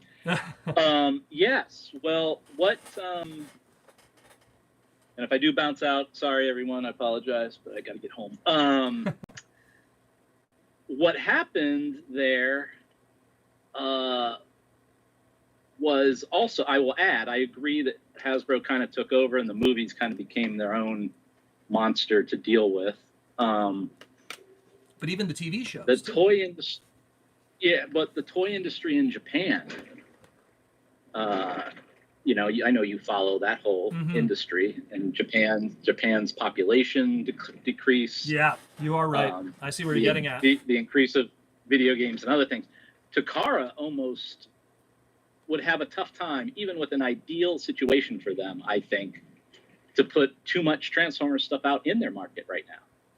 So there's a point where they don't need 52 episodes, because it's not going to drive the business, and therefore Hasbro, you want to invest, you want to go make deals with different people, we'll figure it out. But I think as much as Hasbro's taken control of some of that, which I would be defensive about because I do think they sometimes take too much control, but Takara has not always recently been in a position to be able to do much anyway, to steer the ship, have faith, or have faith that the products in their market currently would resonate. No, you are right. Other than the masterpiece stuff and the which is not aimed at that declining birth audience.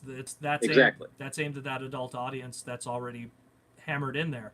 No, you are totally right. That kid audience is a tougher thing, and the investment for them for all that, they're kind of like, we'll just figure out what Hasbro does, at least for right now, Yeah, and we're still dealing with the recovery of the, the tsunami and stuff. I mean, Japan's not where Japan was,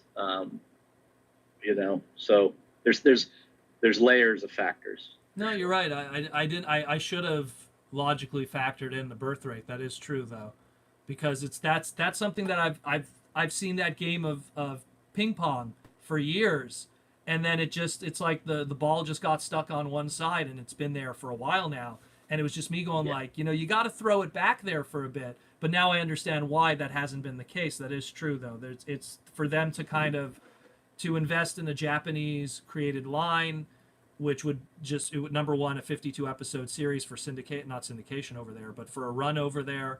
And then, of course, to make an entire toy line from scratch and then do the marketing around it. A manga, something's got to be in Shonen Jump. There's got to be some advertisements. Figure King magazine. Talk to eHobby in part 1. What are we doing with that? Are we going to do a magazine exclusive lucky draw for the kids? No, I get it now. You're right. I didn't factor that in. So I think they're holding on in a certain way, waiting to see what happens next. I mean, another thing we don't talk about, and we subtly talking about around it, is fatigue. Transformers fatigue, Transformers overload, Transformers. Can I eat a different sandwich for a minute? Well, it's crazy. And that all G1 all the time makes that feel that way. No Japanese side makes that feel that way. That's something too where I've always talked about, which is when you look back at Beast Wars and you look at how many figures came out in a year, it was like 28. Yeah. Today, I wish it was 28. Pick a number and put it in front of that 28. That's the number. 328 maybe. It's well, when I left in 13 in that timing, I mean, we were producing in the main line Transformers 220 items a year around that. That was our target. And then on top of that, exclusives would show up, maybe a retailer pulled together some sort of redeco line that would happen every once in a while, or at least pitch it. So we were probably pre-planning, executing those 220 items or whatever, plus imagining what could be next. So we were developing 500 plus ideas a year. Let's see. And I'm just it's crazy. I'm just pulling it up right now. Like in the 1996 year of Beast Wars with Kenner, they produced 30, not counting the McDonald's tie-in and the BotCon thing, they produced 26 figures. And then in 1997, again, not counting BotCon exclusives and McDonald's tie-ins and stuff like that, and not counting Takara importing the same items, they produced 24 figures. There's 24 bots that came out this month. Yeah, bots. Oh my God, there's like 98, I think every year, and but that's why. And then you keep going again. Even 1998, which was I think peak Beast Wars. I'm counting 28 figures here. I think that. Go ahead. I remember working on Armada, and we talked about how I was the only designer on Armada and had some co-ops, with the Takara team. So I was the only Western designer for a while. That I kind of, they used to compare project load designer to designer. Okay.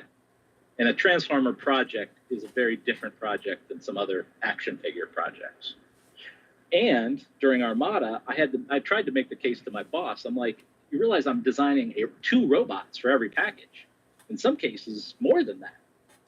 You know, so it's not like I'm doing 1 Transformer. I'm doing 2 Transformers per package because of the Minicon. Yeah. And I tried to make a case for my load to be doubled, so I could get credit for all the work I was doing. Totally. He didn't go for it, but because those are separate names, you have to come up with a whole separate name for every Minicon.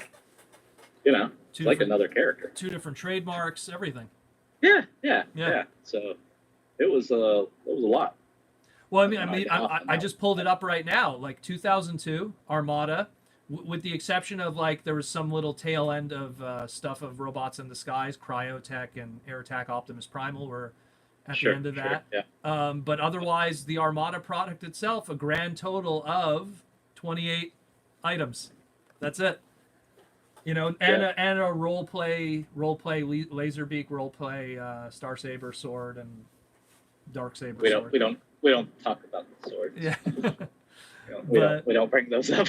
But it shows, like, and again, that's what made it, I guess, maybe even for someone like me who was a completist, that's what made it so easy back then. Where, I mean, when you think about 28 items, even if you work minimum wage, that's one, 9 to 5 hour paycheck. You know what I mean? Like, that's not too tough to do. But today it's you hit the ground running, and there's just so much product. I mean, it's good today for someone like me who has a podcast, because I'll say one thing: there's always something to talk about every day, literally, because there's always. Sure. No, I recognize that. Do you think that having so much product over such a long period of time has created a negative effect on you? No, collected all type purists, like there's just, you know what, I can't keep up, and I screw it, I'm out. It's not now. They put out so much stuff. It went from I'm buying it all to now I'm just choosy, but it also kind of worked hand with hand, where, like we said at the beginning of this, because everything's so deja vu, I don't feel like I'm missing out. Because it used to be if I bought all of Armada, right? And then Energon came out. If I didn't buy all of Energon, I'm missing out on those designs. Now what happens is you give me G1 Truck Optimus. And then next year, guess what you're giving me? G1 Truck Optimus in a slightly different scale price point, but more or less the same thing. Tweaked here and there, but it's more or less G1 Truck Optimus. And guess what? They have put out way too many classic 12-inch Optimuses. I mean, well, that's why we're. It's goofy. I don't even understand how it's happening. If I sit out, let's say I sit out the current product right now, which is Earthrise, right? So I don't get a Cliff Jumper toy, even though there's been quite a few Cliff Jumpers throughout the years that turn into red cars. It's a different kind of Cliff Jumper, but it still is a Cliff Jumper toy that turns into a red car. I won't, there is some unique product to it, like the modulators and all the MicroMaster stuff, and that's the stuff that actually does interest me. But then it's like, do I need another Skylynx figure? That's a matter of opinion. If I like the one that they gave me 2 years ago, which they gave me a Skylynx figure 2 years ago, I'm aware. I've heard that came out. Yeah. And it's the crazy thing is when you put those two next to each other, yes, there is engineering differences between the two. They're 2 different price points. One's a Commander price point. One was I think that one was a Voyager. There is differences there, but at the end of the day, the silhouette, the general look, is still a G1 Skylynx, and that's where it's like it gets to a point. Same thing with Jetfire and some other key core characters. You don't feel like you're missing out because you've bought in this thing so many times already. Well, from a design standpoint, I am big on silhouette design. Mm-hmm. to your point, what you're saying is if I squint my eyes, all those Optimuses have the same silhouette. Exactly. Because, and I'll go back to featurally, there's nothing to make them look different because they don't have a story reason. But yet you line up Armada Optimus Prime silhouette, Energon's, which had a very unique shape in itself, and then Cybertron Galaxy Force, all had their own unique shape for a story reason. I mean, yep, to some degree, an evolutionary story reason. That's the beautiful built-in thing with the Transformers brand is unlike Batman, who you would really have to explain why he has a green suit today. Transformers, it's built into the name. It's just an evolution. It's a transformation. So for Optimus, as he ages in an ongoing story, to get new bodies, new designs, whether it be Primal or Prime, it's built in there. So it's easy to sell your flagship character very easily in new bodies and designs because of what that brand is. But when you have stuff like, again, all this other stuff, and now Optimus is just looking the same all the time. And they do it really well. I mean, well, maybe not. I tried to do it well in my era with even, Megatron. Obviously, we couldn't do a pistol. Yeah. So it's like, okay, he's a gun, so he fires bullets. Tank from G2, that makes sense. That's an evolution that's the biggest gun you can have. It's a gun on wheels. And then we're like, well, what about a gun ship? So in Energon, you could kind of take another leap. And I don't know about the Cybertron Megatron design as far as that evolution of a gun, but it's the coolest Batmobile I got to do. Well, that was story driven because he was going to go to a speed planet, so he needed to have a car mode, but he's still Megatron, so he has to have some kind of flight mode, So there was something there.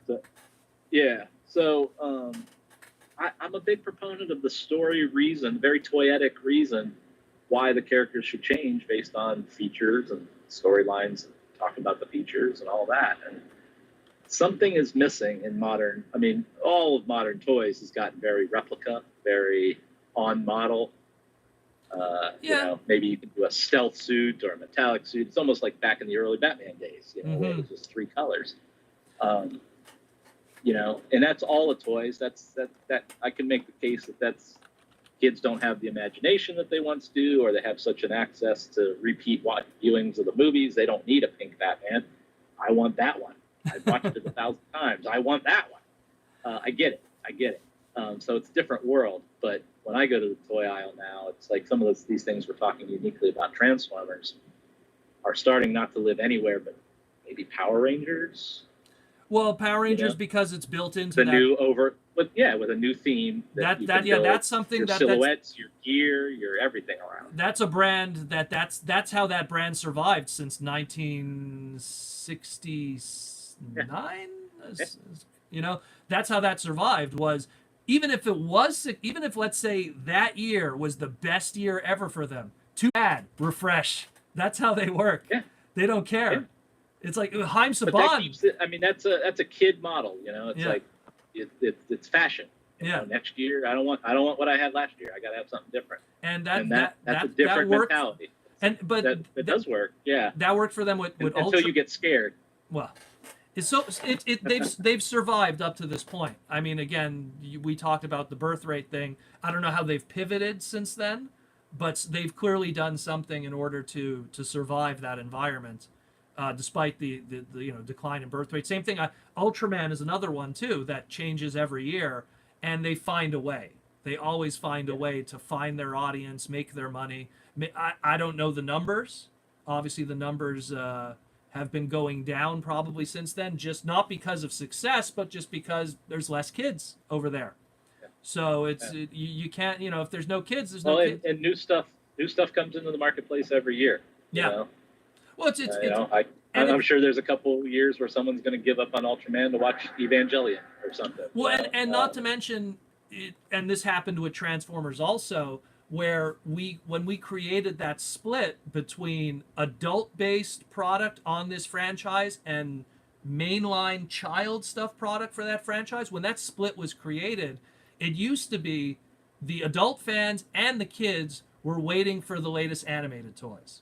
That's what it was, because we all transfixed, no pun intended, Yeah. on that one brand to get our fix for those characters.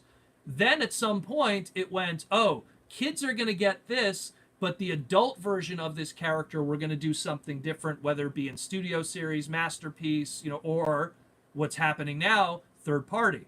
Yeah.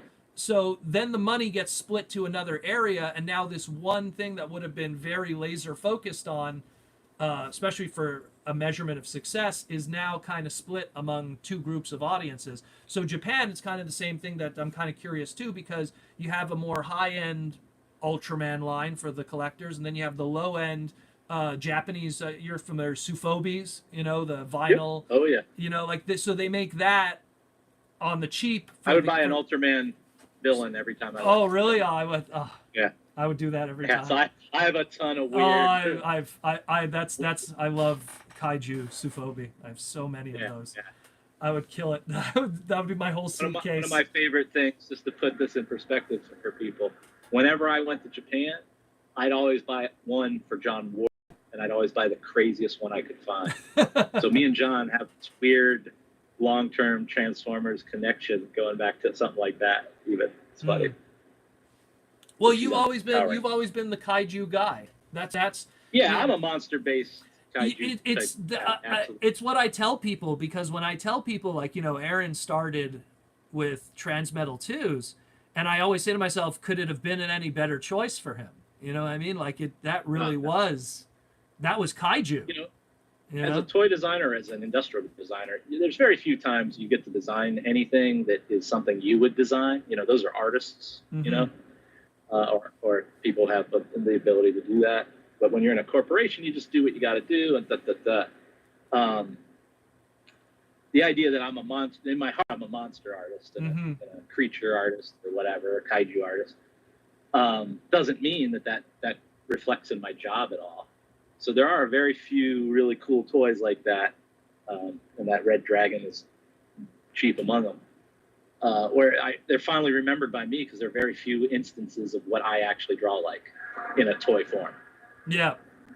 Yeah, so, left to my own devices, I guess Vector Prime and some of those guys look like how I would draw, but yeah, it's rare. It's rare. So like on Batman, I got two Man-Bat ones. So you have the Kaiju kind of design, and then would you say with Vector Prime that's you pulling into steampunk? Would you say, like, what is? Because I'm looking at like Vector Prime, like what? Well, my inspiration wasn't steampunk as much as it was an antiquated Transformer, something that felt like he was built in a different era, and I fell upon high-end watch movements and kind of figured that would be an interesting way to play this cosmic guy who's been so old that he's geared up and stuff. So that really was his inspiration, and he has a little bit of an Egyptian vibe to his head shape a little bit. Yeah, if you look at that. I'm looking at him. Trying to bring some historical vibe to that ancient Transformer. Okay. It's probably why I ended up going with the brown at the time, kind of, or whatever that color is. Yeah, like a dark brown. So there's elements of that, but no, he was never steampunk as much as he was kind of meant to be an ancient looking. It was more me just trying to figure out what you were pulling from like internally. Yeah, that is you. We've definitely pulled, geared watches, high-end watches for the all those, especially with his cyber key. Yeah. Yeah, all that stuff. Yeah. We were inspired by all that. And Darth Maul's ship. What we're gonna do, because we're kind of on the tail end now of our evening tonight. Maybe we'll take some questions. Some people are asking if they could ask questions. We'll take some questions. We'll let them build up in the meantime. I don't have them in front of me anymore since I'm driving. So yeah, I'll read them to you when we get some. We're gonna let them, with the delay of the podcast, we'll let them build up and then we'll ask some. But I mean, just see who we got here. I just want to give a shout out to Common Pikachu. Thanks for the donation. Let's just take a look here. In the meantime, see if any other questions. If you guys asked any questions before while we were yapping nonstop for like How long have we been going? 109 minutes right now, but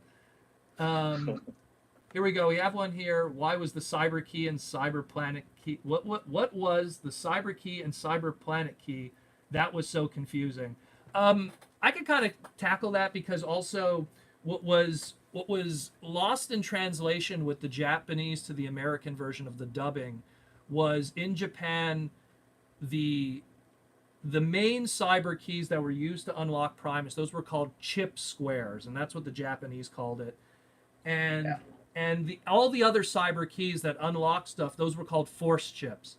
When that was brought over here, I don't know, like there was a lot of trademarking stuff. I can only imagine on your side what had to be like, okay, this is going to be called the Cyber Planet Key, and then they had the posters that were included, you know, they had to build a master poster from the 4. So there was I laid that whole thing out. I laid those posters out. So the Japanese, they kind of had it a little more straight with the naming conventions because people were confused from... I always tell people, like, if you want to watch the Unicron trilogy and really get it for what it was intended, watch the Japanese version. Because it's unfortunate how... They were all written in Japanese first, so that means... Yeah, and it was unfortunate because Cartoon Network, and it's not Cartoon Network's fault, but whoever was really charging the dubbing process, stuff got lost in that process. Stuff got a little muddled. Someone asked here the obvious question: is the Transformers animated villain Angry Archer based on Aaron Archer? You can answer that if you want, Aaron. So give the story. Give the whole and, story if you want. That was added by the animation team, unbeknownst to me at the time. We had decided to do the human villains, or like expand it, let Transformers. One of the ideas was trying to, maybe we could create a different type of toy line. Doesn't have to be all Transformers. Maybe we could do action figures too, but we didn't pursue that. But that's why those villains are in there. So they came up with the Aaron the Angry Archer, which is his full name actually. And I had no idea. It was very charming, and I made the request that since I'm left-handed, that they make his left arm robotic. Oh, you're left-handed too. Nice. I'm that's left-handed why also. That's why he's got a left-handed robot arm. And it happened in a time prior to Hasbro knowing how to handle such things.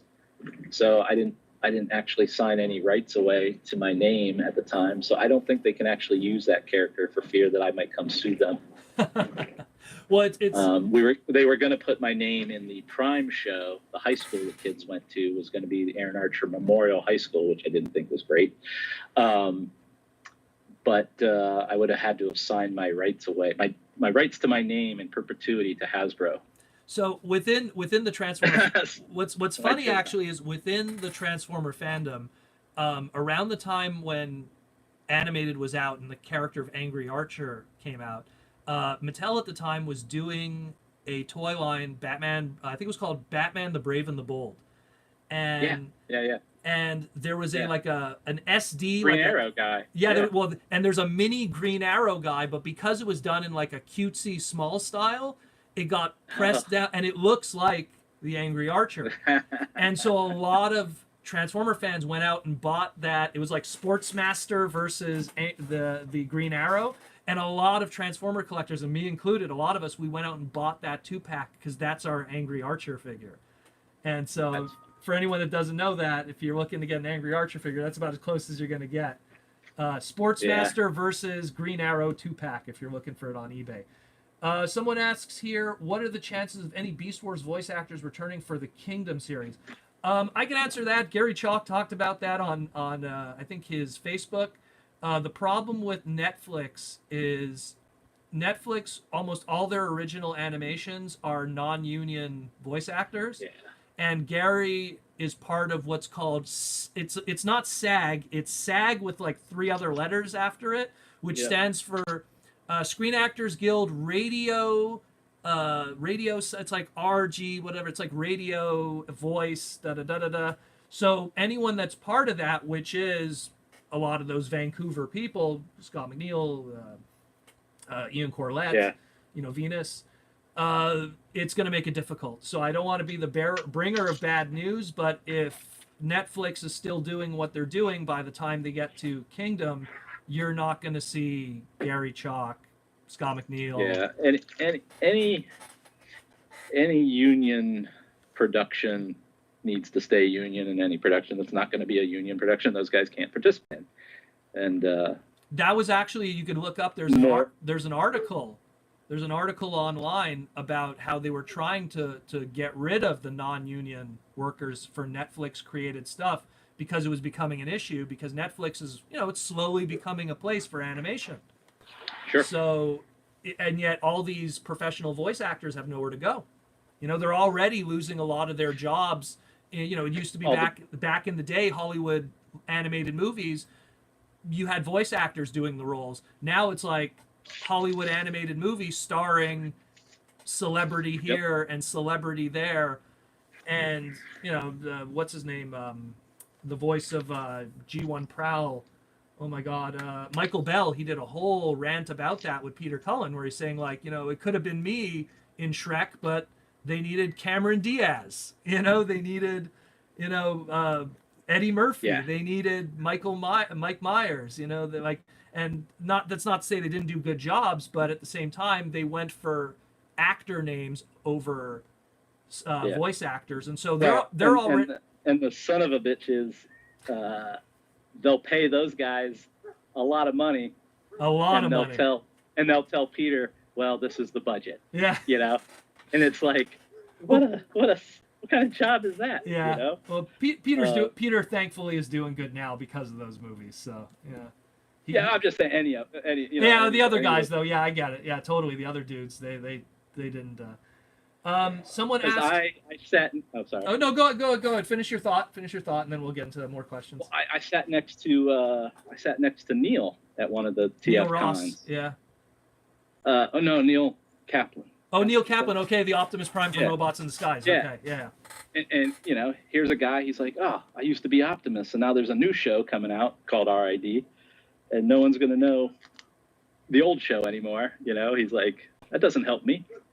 No, well, and Peter and Frank, they did an interview together. I think it was the Texas Comic-Con. I forget where that interview first came from, but they were talking about how non-union workers are really hurting their chances and their fellow older guys who are employed for years for getting jobs because, and I get it from their perspective, because once again, Netflix is this platform for all this animation. And then they turn to even jackasses like me and go, "Hey, want to do a voice on the cheap?" And well, it all comes down to budget. Yeah, and someone like me who has no talent, no talent at all, will be like, "Sure," and I do a terrible job, but they don't care because they saved money. At least they didn't have to deal with a union. So yeah, we have a question, Aaron. What are your thoughts on the Transformers RED line, which is there's a 6-inch Marvel Legends Transformer line that's coming out? Have you seen anything of it? I saw the initial images. There's still only the initial images anyway, so you're not too far behind. Yeah, no, I think that's cool. What is your business? Yeah, what's the business side of it, you think?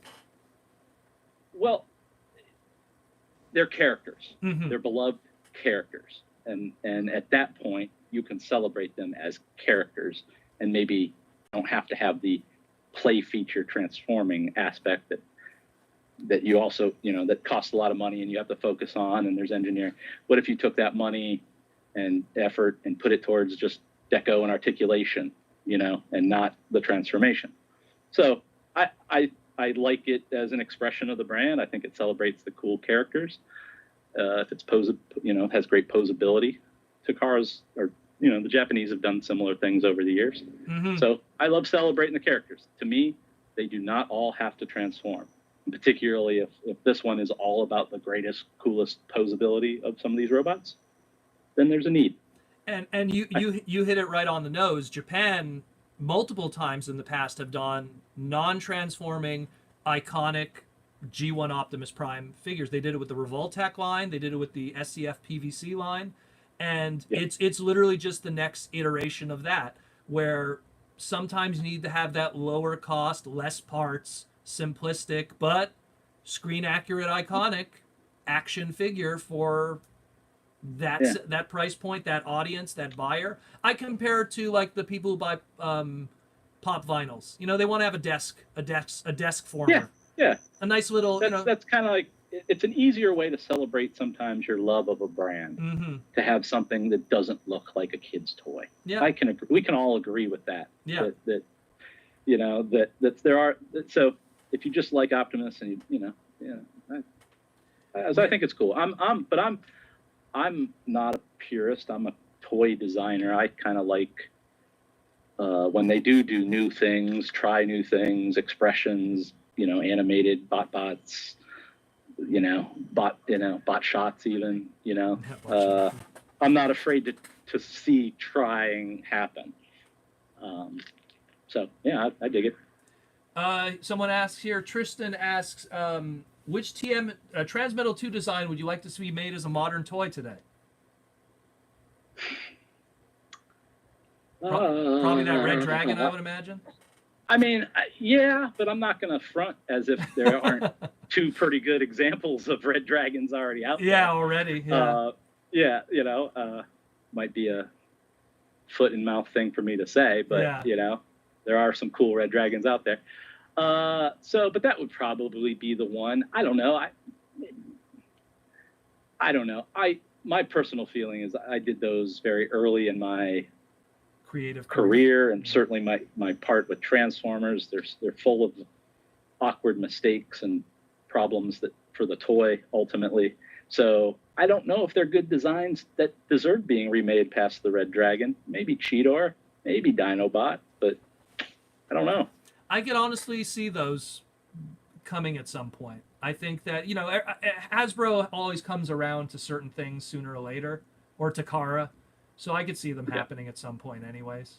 Someone wrote here, Aaron, if you had let Hasbro still, please demand to do a black repaint of the giant Scorponok that is currently released.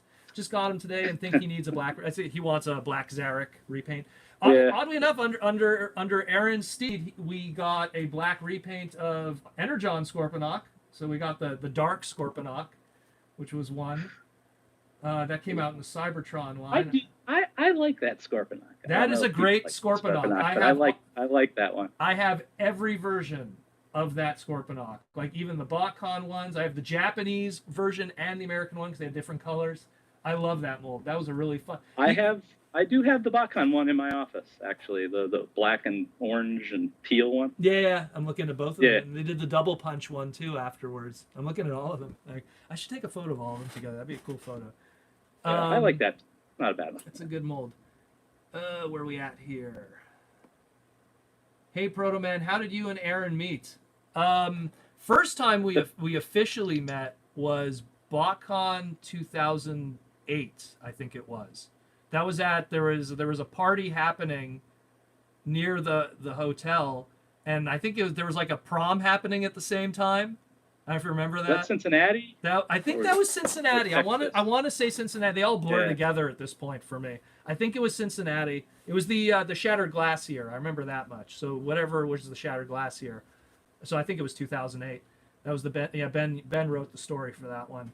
And yeah, that was like the first time I officially met him, but we didn't really get to know each other until probably, I want to say, the past 4 years. Yeah, something like that. I was always stuck sitting next to James Roberts, and then you'd have to the left of me, or usually to the right of me, there would be Aaron's booth. Yeah. Yeah. And James will be like spending 20 hours talking to someone. So I talked to Daniel's politely having people from his line get away from my line. Yeah. But yeah.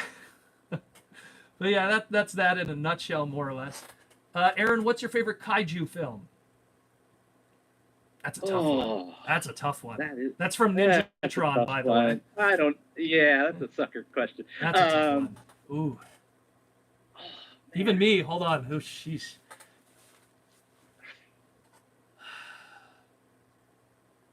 I don't know, man.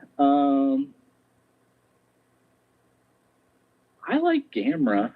See, I was gonna go with Godzilla versus Mechagodzilla, the first one, because there's been like 3 of the original era. Yeah, I'm a big fan of that first. The Ghidra first one, yeah, the first what Ghidra? Yeah, Planet. What is it? What's that one? That's Battle of the Monster Planets or something. That's whatever I love the import name was. Yeah, I say Ghidorah, whatever. King Ghidorah. Yeah, he's cool design. I love that design. That's just a badass design.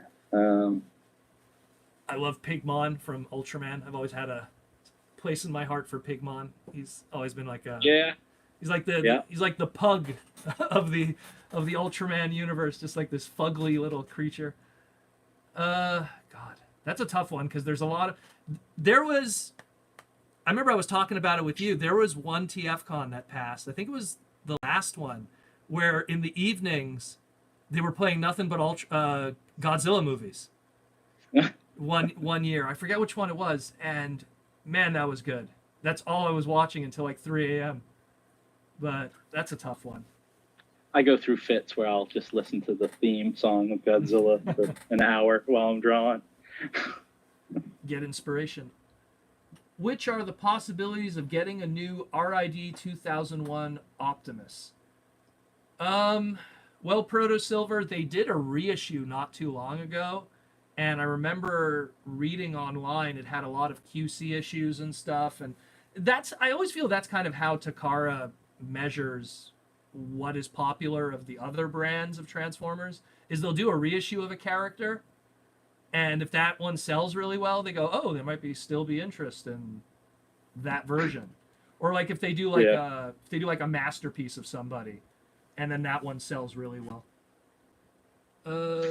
Hey Protoman, how do you think Transformer films having Autobots encountering other Cybertronian planets and having the Transformers fight alien species would do? Well, I imagine that's what Earthrise is going to be about. They've kind of teased at the idea that they're probably going to encounter Quintessons. They're probably going to encounter outside of the Cybertronian bubble kind of. That's kind of what season 3 of G1 was in a lot of ways when Flint Dille was writing it. He thought outside the bubble. Yeah. Someone wrote Dark. Well, I liked all that stuff too for when used some of that ideas around Cybertron. With Cybertron, There's a whole. They populated a whole part of the universe at some point with these space bridges, and in the subsequent millennia, like who knows what's happening on these places. Aaron, what alt mode would have you liked to use but never got to use? Oh man, I probably can't answer that because I was fortunate. I got to do boats, I got to do a space station, I got to do concept vehicles. Some weird. I always liked to find ways to do a weird form. So Double Dealer or Sharkticon in Cybertron. Yeah. Some weird, very odd guys. So I think I did most of everything I wanted to pursue. Heck, I even did a skateboard, right? Yeah, which no one has ever done since. So yeah, well, there's a wait, hold on, reason. no, is there a BotBot skateboard? Now I'm staring at it. Oh, maybe there is. And that's sad because I have a lot of BotBot. BotBots did everything actually. Now that we think about it. Sure. If we didn't do it, a BotBot did it. Aaron, did the Warden team do anything that you thought, damn, I wish I'd done that? Well, I've talked about in terms of evolution, like I wasn't in the big robot era, so I didn't get to do any of that stuff. So I thought that was very cool that they started pursuing bigger robots, the Unicron, the Titan scale stuff. Yeah. Yeah. I mean, I don't know if that totally answers the question as intended, but you wish that you could have done the big guys. Pretty much. Yeah. Like Unicron was as big as we could get, given the market conditions in place in the brand of that time. So no, I don't have too many regrets. I mean, when you're on a brand for as long as I was, you have a chance to kind of run through all your. Well, again, you got to do that skateboard. So. Yeah. Hey Aaron, were the Armada characters designed for animation first, or were the toys done first? I can answer, but you go ahead. Toys. Yeah, toys were We had first, and then animation always comes. At least with the Japanese style. Yeah, toys were. We had the toys pretty well finished, I think, before an animation team even came in to meet us. Well, especially with the way the Japanese do it. That's Yeah. all. It's always toys first. Well, it was a weird thing. We had a whole day where we introduced the idea to these animation directors, and then like that group decided not to do it, or something. Really? So we had to present it to a whole nother group. You talking really like an odd. animation company? Yeah. Really? Yeah. And The guys who would have directed it for Armada. Armada. Yeah. So I think what happened was there was a director who. So for those of you who don't know, you don't get paid a lot in Japanese animation, and the directors don't get paid a lot in Japanese animation. But what you do get is control. They don't. If you're the director on a Japanese cartoon, you don't get messed with. Interesting. And so we came in. I think maybe if I'm putting things together now, thinking about it, we came in with, as we just said, finished designs, concepts around the colors. You know, the Minicon story was half baked into the whole idea, so that you would have to address that. And I think maybe that partnership was just like, you're giving us too many rules, you know, like I don't know how to deal with that. And then we spent a whole next day or some other day presenting the whole thing again. Interesting. What is is your favorite seeker jet? Skywarp. Nice.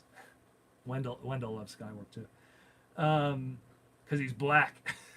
Black and purple, yeah. I always joke. That's why everyone's like, Wendell, why do you like jazz? It's like, shut up. People don't realize it, and I don't bring it up too often, but Demolisher, Smokescreen, they're black characters to me. Oh, really? Smokescreen? Yeah. See, I've always felt Tigatron, Rhinox. Sure. Sure. We use the term Afrocentric. I don't even know what it means. Yeah, I don't. Exactly. Well, that's what me and Wendell we go. There's Afrocentric Transformers and there's non-Afrocentric Transformers. So like, I think that is a much better way to say it. That's how a black guy says it. He's like, there's certain non-defined alien characters. Like in Dragon Ball, Piccolo is an Afrocentric character. Like he's the black guy of Dragon Ball, and so it's the same thing. Like there's certain characters like that, and Transformers is filled with those. There's Rail Racer from Robots in Disguise, who was voiced by the guy who did the voice of Will Smith's character from the Men in Black animation. So he's an by default Afrocentric character now. Jazz, obviously. Yeah. Well, Jazz 100%. Yeah, 200%. 200%. He is the face of Afrocentric. Blaster, obviously too, who was voiced by Buster Robinson. But yeah, which do you make? Which do you think makes better media or toys? Toys first or animation first? I think what he's trying to say, if the toys come first, does it make the animation better? Or if the animation comes first, does it make the toys better? This is a generality, but if the show comes first, the show will be better and the toys will sell less. If toys come first, you have a chance to sell toys even though the show might be bad. And it's better to have the toys represented correctly than to have a great storyline sometimes. Interesting. Good to know that. What I will tell you about that is what's the best anime story? Is it Dragon Ball? Especially when it comes to anime and manga, 99% of the time that's stuff that it's fiction first, long before any kind of merchandising is ever considered. That's the same. And probably picking a Japanese centric brand probably isn't the right way to go. It isn't, because 90% of Japanese brands start in comic books or manga. And then when they find their audience, then the merchandising comes afterwards. Where in America, especially I think Pokemon kind of wrote the formula where it's like we could get out of the gate and have this stuff all happen at the same time. regardless of success or not. Well, I think in Japan, the idea of the consortium means everybody's kind of working together on a playbook. In the Western side of things, it's like, LA guys, they don't want to deal with toy shows, what? It's lowbrow, right? So the better people don't take the toy shows all the time. So you end up with crappier shows by default. I remember talking to a very famous Marvel writer, and I talked with him. He worked during that 80s era, and it's not Transformer related, guys. And I remember talking to him, like, do you remember anything of the toy related comic books that were happening at the same time? He was working on, actually, I don't want to say what he was working on because of that one, but he was working on the famous characters in Marvel. And he said within Marvel, they said working on the toy brands was like watching porn, which was like you felt bad about doing it. They said it was like if you were put onto Crystar or G.I. Joe or whatever was rumbling around. I think DC was doing the Mask comics, but and this was a Marvel guy. It was not prestigious. It was like wasn't as good as, or like Rom the Space Knight, which was also a toy brand at the time. Well, not a brand, but a singular figure. There wasn't a prestige to it. You weren't really proud of your work. You knew that it kind of had a lifespan, so it was only going to be as long as the toy line. And if the toy line died, regardless of how good your comic is, and you hear the stories from Larry Hama, it's like, oh, I'm in the middle of this arc with a wave of figures, and then all of a sudden a new wave of figures shows up, and I'm supposed to, incorporate them into the storyline or adios guys that I've written 12 issues about, all of a sudden they're gone. Bob had a similar criticism too. He's like, oh, I'm writing this story, and all of a sudden here's 4 aerial bots, put them in now, so it was just kind of. And that's where I was getting back earlier when I said, these things aren't written by a writer who has a plan, who is making a map of this giant opportunity universe around all these characters and timelines. It's kind of like, it's fashion. It's like, well, we're going to sell stuff next year. What do we want to sell? And how are we going to communicate what we want to sell? Not, I wrote this awesome novel and it needs to come to life. Yeah, and it's a different. Yeah. That's why, like, again, the Japanese side of it, because the Japanese, they're really trying to tell a really good story. And then if the story is really good, then the question goes, well, do you want to own a figure of this guy?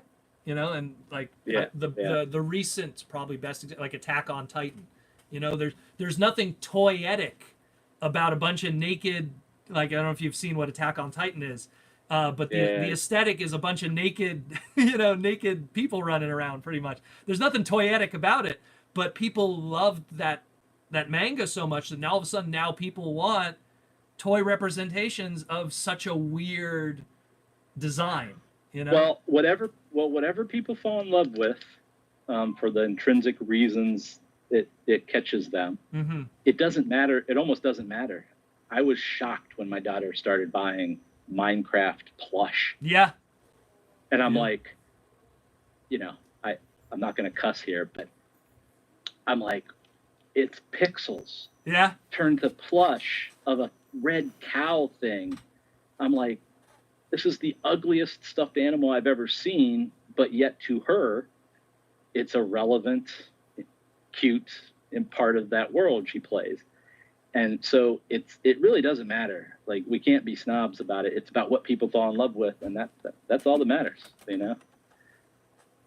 What is the next one here? We're going to cut it off afterwards, guys.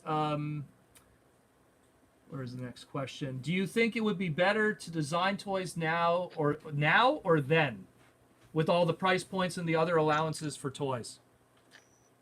It's harder now. Yeah, I would imagine so. I think the budget is a lot more difficult now. The world we live in with, low-end manufacturing is not the priority in China. Political, global things going on with all of that. The price of oil and plastics, and that being a resource that should be monitored. the falling off of Toys R Us. Yeah, that I imagine and hurt other the market. things. Yeah. You know, there are so many new variables that I don't envy anybody in the licensing gig these days, and particularly with higher end types products like a Transformer. With a lot It's of just parts. tough. It's tough. Yeah, a lot of parts, a lot of engineering needs. So I don't know. I think I would prefer my more innocent, looser days with less technology and just old school methods. And budget constraints not being as bad. And again, I'm a kid designer. I learned from Kenner folk, so I like features. I like play patterns, and that even is going away. It's back to that replica look for almost everything. And so I don't think I'd have as much fun these days. I find, that's where I'd be. I'd probably be fine back in the day. Why is Generation 2 or the 90s so neon and gaudy? You'd have to ask, Will Smith and whoever was pushing fashion back then. Yeah. Go open Netflix, kids. Open the very first episode of Fresh Prince of Bel-Air. He's wearing pink, lime green, like bright, he's wearing One that. of the rules I follow about era, color, and design is if you can go, you got to look at Hot Wheels colors. And they do so many colorways every year that you can almost follow the trends of everything through Hot Wheels graphics and color choices. Yeah, no. Go look at the 90s Hot Wheels. It's amazingly ugly. Oh yeah. Well, a lot of stuff from that era. Like you look at even the non-vanilla Ninja Turtle toys and what they would put some of those turtle characters into. It's very neon and bright, but it worked. Yeah. It sold millions of toys. Yeah. Last question we're going to ask for the day, and then we're done, is why is everything on Dark of the Moon Shockwave the opposite? His gun is on the right arm instead of the left arm. His head is pointing forward instead of pointing to the. His head is pointed forward instead of to the front. I don't know what he means by that. I never really noticed that difference. You'd have to talk to whoever was doing the designs for Dark of the Moon at the time. I don't know which. Was that Josh Nizzi? Yeah, I don't know. Josh Nizzi? We may have gotten reference when we made the toy. It was always off the reference, not the CG model. Yeah. And someone might have flipped the image. Oh, that's true. Point. That could possibly happen. Yeah. Or they made a different decision and they thought it flipped was after the fact. You probably most people probably think, oh, they're all asymmetrical characters, so they don't think about it. They flip the image when they send it to you as a reference, then there goes that mistake. Not many Transformer characters that are not asymmetrical, so it's something where a Shockwave would be that issue.